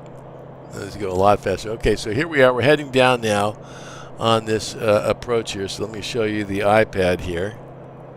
So we're on the RNP approach. I've never done one of these. I got to do some homework now. Alpha November, cross paint at maintain 14,000. Do a little homework and see what the restrictions are with RNP. Because I believe somebody told me that I can't fly an RNP even though I'm capable of doing it in SR22. The VNAV limitation of the original G1000 was subsequently fixed by Garmin and later. All right, thanks for that, Yassine. Well, today I just kind of did it a little bit closer and it worked fine today. All my time so far, Scott's in the SR-20. Well, that's a great plane to learn in. I envy all you guys that actually learned how to fly in a Cirrus. You're going to be spoiled rotten, I'll tell you that. 100 hours so far. Well, multi-engine requires a different rating, you know, and that's a good thing. The more capable you get. But I'll tell you what, I think getting a DA62 before you have your IFR rating, Scott, is a waste of power and money because, unless you can fly in the clouds and feel really comfortable doing that, having more speed, more power, more things to think about beyond just hitting that button and starting it with one button, which is pretty freaking cool. I'll just speak from my own experience. When I first got my Cirrus, I was so worried that I had more plane than pilot, and even today, there's moments when I still think about that. I think back on our first trip across the country, I had much more plane than pilot, and now I feel like I've caught up a little bit, but I'm quite happy in my SR-22. And by the way, my wife got, I had a parachute on that very first plane I bought too. My little Sling 4 had a parachute as well. So it really was my poor man's Cirrus. Had all the capabilities, but at that point I hadn't really decided whether flying was going to be my thing or not. And once I made that decision, it wasn't long before my Cirrus got there. But that first year with the Cirrus, I felt like I was on a bucking bronco, and I feel much more comfortable with it now, and it's why I'm sitting here tonight, folks, on the simulator, because thanks, Yassine, for that comment regarding the S-Pass. I'm here flying on the sim, not for no other reason than I just can't get too comfortable with the avionics in my mind. So anyway, so let's go back and see where we're at on this flight here. All right, so we are on the RNP. We're coming up on Rurte. We're at 8,000 right now. Our top of descent for the next leg, which takes us down to 7,300 feet, is going to start at 335. We've still got VPATH is armed, ready to go. It'll engage again once we get back there. So let's just keep our eyes on the road now. And yeah, Scott, that instrument training, and I'll speak for myself, not that my experience is going to be the same for everybody. Once I had my IFR rating, and I had an IFR rating when we did our trip to the Bahamas, it's like a learner's permit, man. Until you've actually spent some time in the cloud bouncing around and juggling all the balls, it's a different level of experience. Getting the piece of paper turned out to be the easy part. Getting comfortable with IFR is just work. It's just putting in the hours and the time and just getting comfortable. And it takes a lot of time, and I spend so much time flying IFR right now that I've actually become kind of a shit VFR pilot, and I have to go out and practice my VFR skills flying in the pattern, because I'm so used to having controllers tell me what to do and just getting comfortable executing the commands. And it takes away a little bit of the thinking person in you. Every time when I come into a new airport, I want to come in on an IFR route because I want to just know what my altitudes are, what my fixes are. I don't want to have to think about it. I just want to be able to fly the plane. And so it's a different mindset. But when you get a Cirrus or a DA62 with all those avionics, I can just tell you it makes it a whole lot easier. Okay, 1 minute 48 seconds to our top of descent from here. 807 here. Let's go outside so you can see what we're looking at.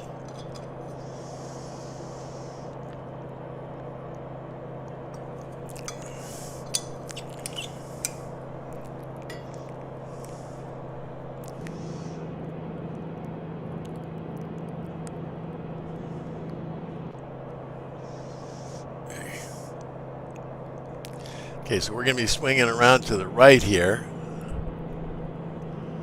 around all these mountains, and interesting, fun little approach here.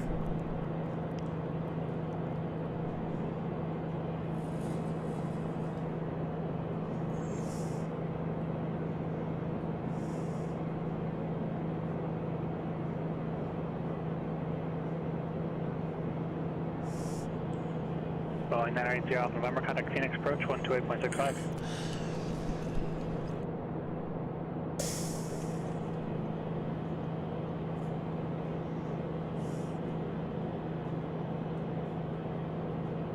Phoenix approach November 980 Alpha November to 14,200, descending 14,000, information, thank you.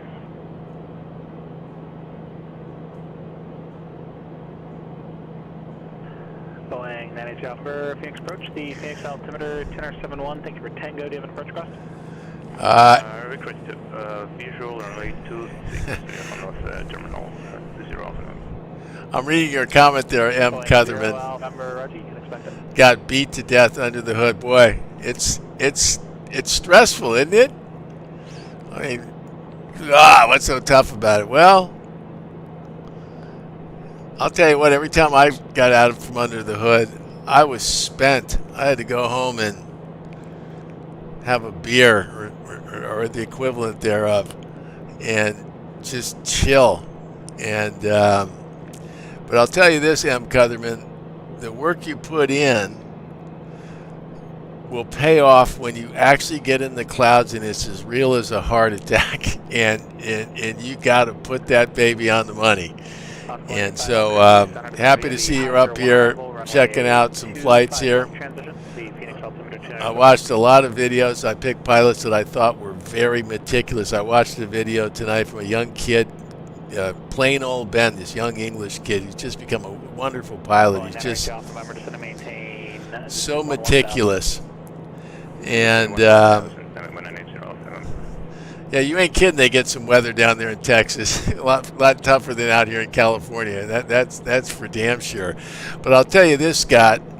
Texas has got a whole lot of flat out there, which makes up for the lack of weather here in California. You fly around these mountains, and you'll get your cage rattled on a sunny day like you could never imagine. So it all kind of evens out in the end. When we were flying over Texas, and we'll be flying over Texas again, I sit there and think, well, you know, if the engine went on, I might give it a shot putting it on one of those freeways, because nothing but flat out there.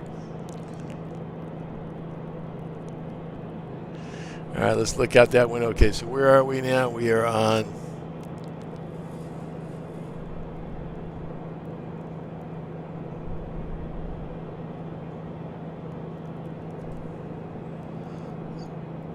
okay, we should have been at 7,300. It didn't kick in here.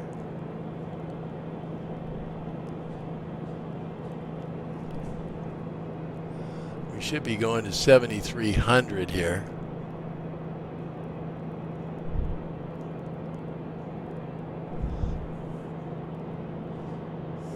Let's keep an eye on. Okay, I'm going to stop talking now and start flying.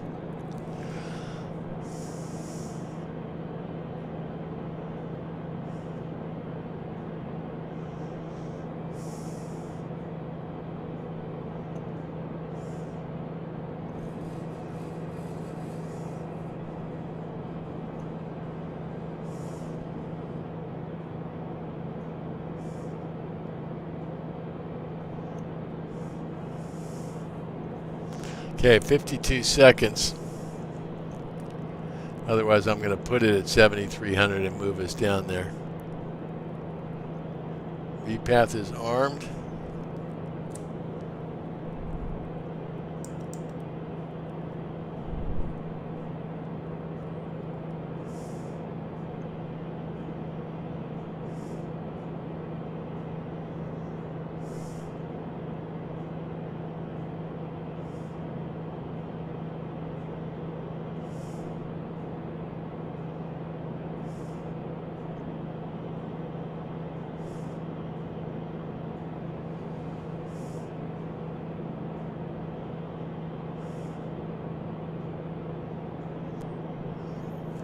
Okay, we got V-path is armed again. Okay, we're good.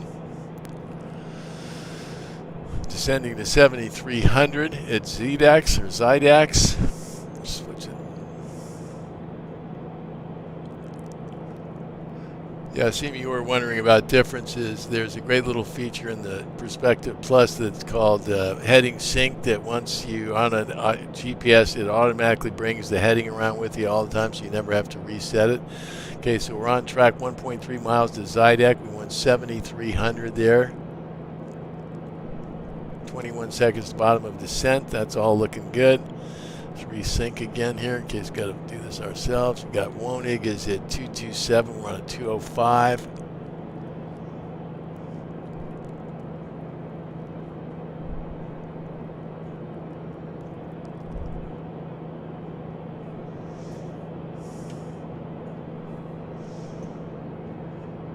Okay, our new top of descent is going to be in 12 seconds to 6,600.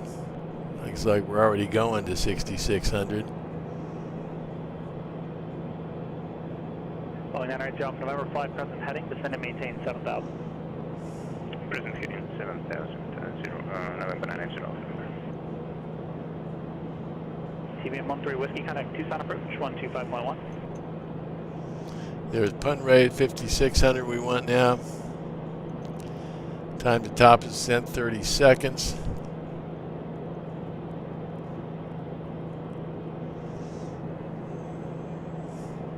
Tucson approach, TBM 13 Whiskey, 1,000 Golf. T13 Whiskey, Tucson approach. 19 seconds, top of descent. Thank you for golf, and expect the visual approach runway 298. We'll expect that, 13 Whiskey. Time to top of descent. We're going to need 1,000. Let's pull some power to 40 here. That's pretty steep descent in there. We're going to get it. We got V-path again. I'm pulling some power to 30 because that's a steep dive here. We got 1,276 feet to get there.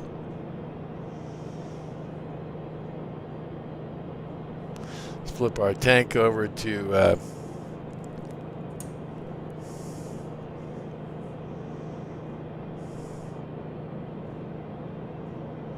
5,600. We got a mile to get there. We're dropping 1,300 feet a minute. That's good. 56. The next one's Philpoo at 4,600. That'll be a quick top of descent. 5,600. We're going to make 56. We got it. Okay. Philpoo now. We want 4,600 at Philpoo.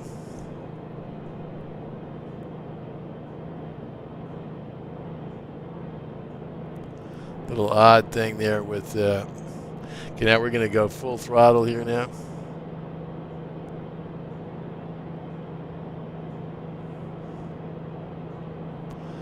We went 4,600 at Philpoo. We're still on V-path, looking good.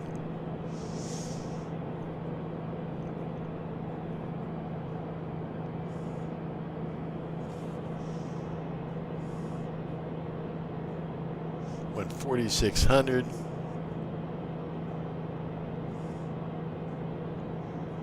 Approach is armed.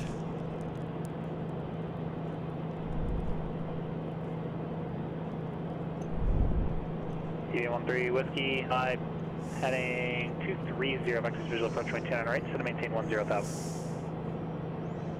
230 on the heading and down to 9,000 and field in sight for 13 Whiskey.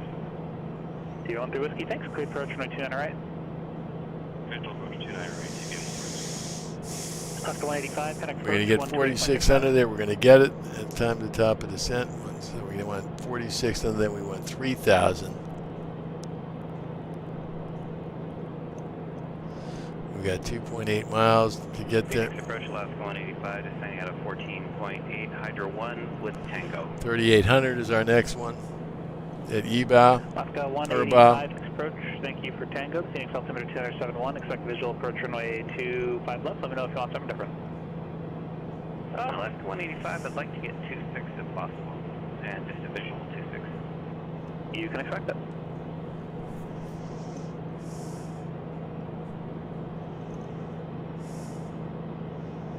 Got V-path again. Pull back some power here. Calling 0 Alpha November, send to maintain 5,000. Descend maintain 5,000, Boeing 980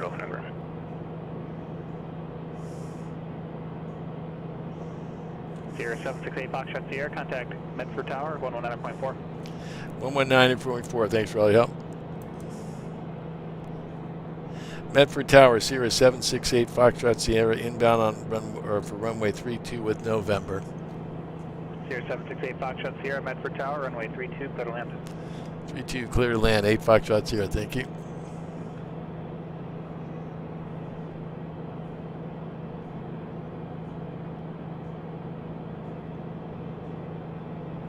Is that the Ren Baron? It is indeed. Love your videos. Thank you so much. I enjoy doing them.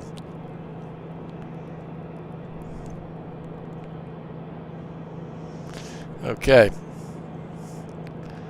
Climb or final checklist. Mixture full. Flaps. Let's get some flaps in here right now. Boom.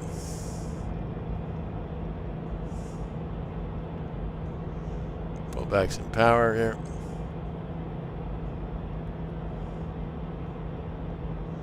On the glide path, all set up. Let's ride her in now. Okay, missed approach is going to be climb to 9,000. So let's put in 9. There's 9 up there for our missed approach. Missed approach is on track 33323. Let's roll down through our flight plan. We got it in there, missed approach. Suru, right turn. Okay, it's all loaded. If we go missed, which we're not going to do here. Kanba at the final approach fix. We need to be 2600. We're on track.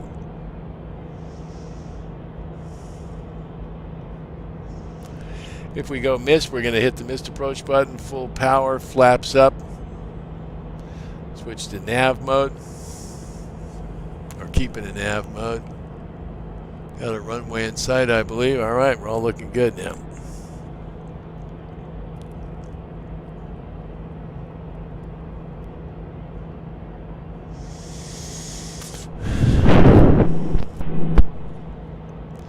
This has been really good flying this approach tonight. I would have hated to have done this for the first time.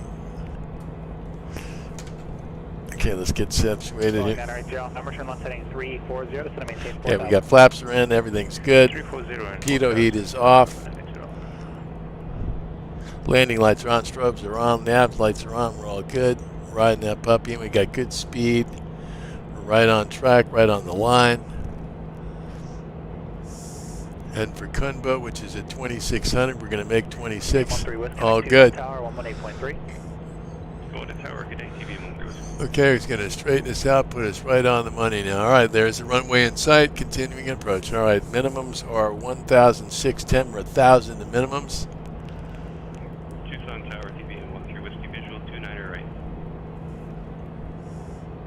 TBM 13 Whiskey, Tucson, runway 29 right, clear to land. 29 right, clear to land, TBM 13 Whiskey.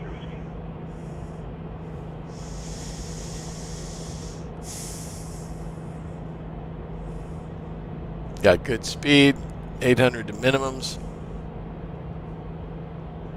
Flaps 1 is in. We got 3.1 to the missed approach. 3 miles now. One last look up close here. Everything's looking good. On the glide path. There's our minimums. Wind right down the barrel. Good speed at 100. We're looking good. Look left, right, okay. Got good speed.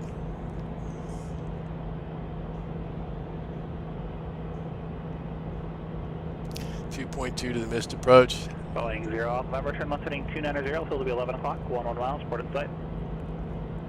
Put some power back here. Boeing 0 off November, clear to visual approach, runway 2 miles, okay, flaps in. Visual 26. Autopilot off, flight in now. Let's hold that thing down there, come on. All right, there's our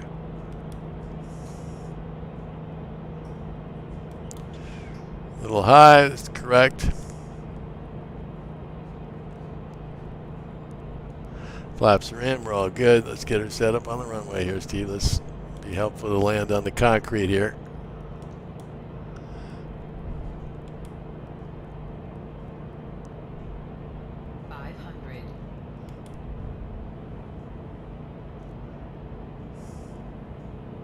A little high, correcting.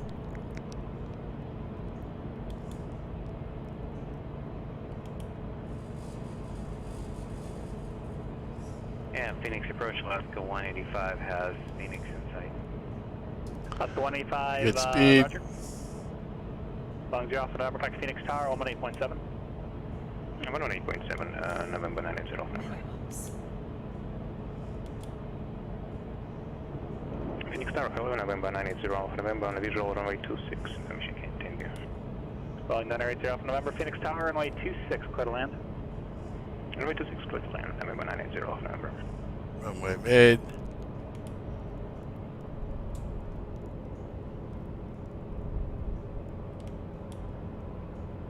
Hold the nose up. All right, nice. Okay. Flaps up. Power's all the way out. Present heading, this is to maintain 4,000. Zoom in. Present heading down to 4,000 and left 185 has traffic on final for 26. Okay, there we are at Medford. Behind that traffic, cleared visual approach runway 26. Follow the traffic and cleared visual approach runway 26, Alaska 185. For 768 Foxtrot, disregard. There's a Alpha 3. There's Alpha 3. Let's get out of here. Okay.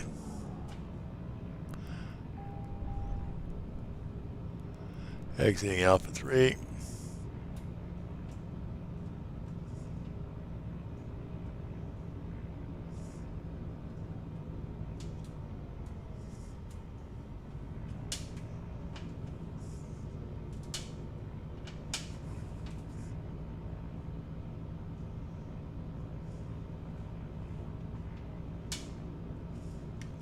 Medford Tower, Sierra 768 Foxtrot Sierra, clear active runway, taxi FBO 8 Foxtrot Sierra. Sierra 8 Foxtrot Sierra, taxi parking via Alpha, remain this frequency. Have a good day. Taxi parking via Alpha on this frequency. Thanks for all your help, 8 Foxtrot Sierra.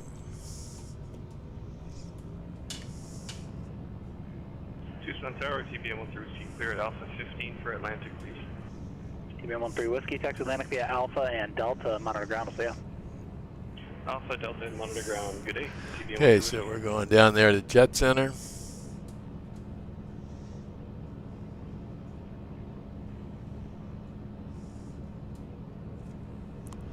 Okay, let's put our cockpit iPad up there so you can see our taxiing here. We're going to head down to general aviation parking here, which is coming up at Alpha. Actually, we're going to head up to the Jet Center.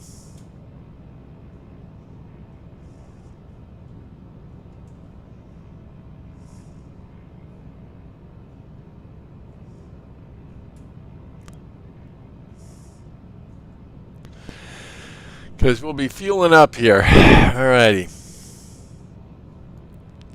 Okay, I want to thank everybody for coming along for the quote-unquote flight tonight. This was a lot of fun. I want to thank actually having folks along virtually makes it a little bit less tedious.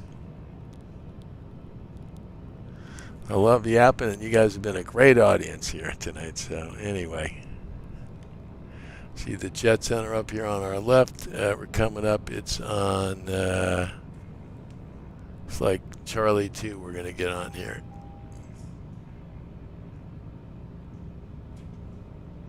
That looks like Charlie 2, and it is. Okay, so let's get on over there.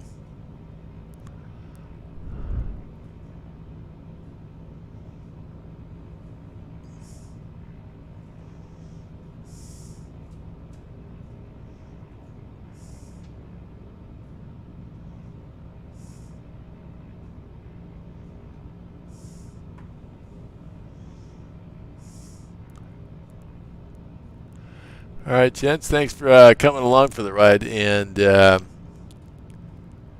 probably doing a couple more of these, a few more over the next week and a half before we take off. Actually, right there is where we're going to go, to the fuel pump. Bravo 5, Charlie 5, and Charlie, monitor ground. Okay, let's just do this. Let's do this legally. Let's do this legit. There we go. Okay, let's go over and get some fuel. And then it'll be on to Sacramento. Ooh, don't hit the fuel tanks. Okay, there they are over here.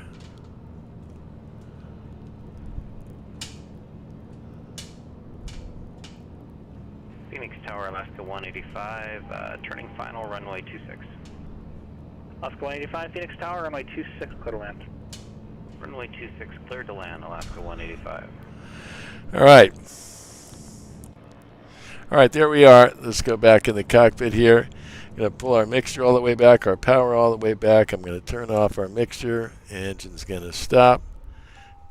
We're going to come back up here. Going to turn off all those switches.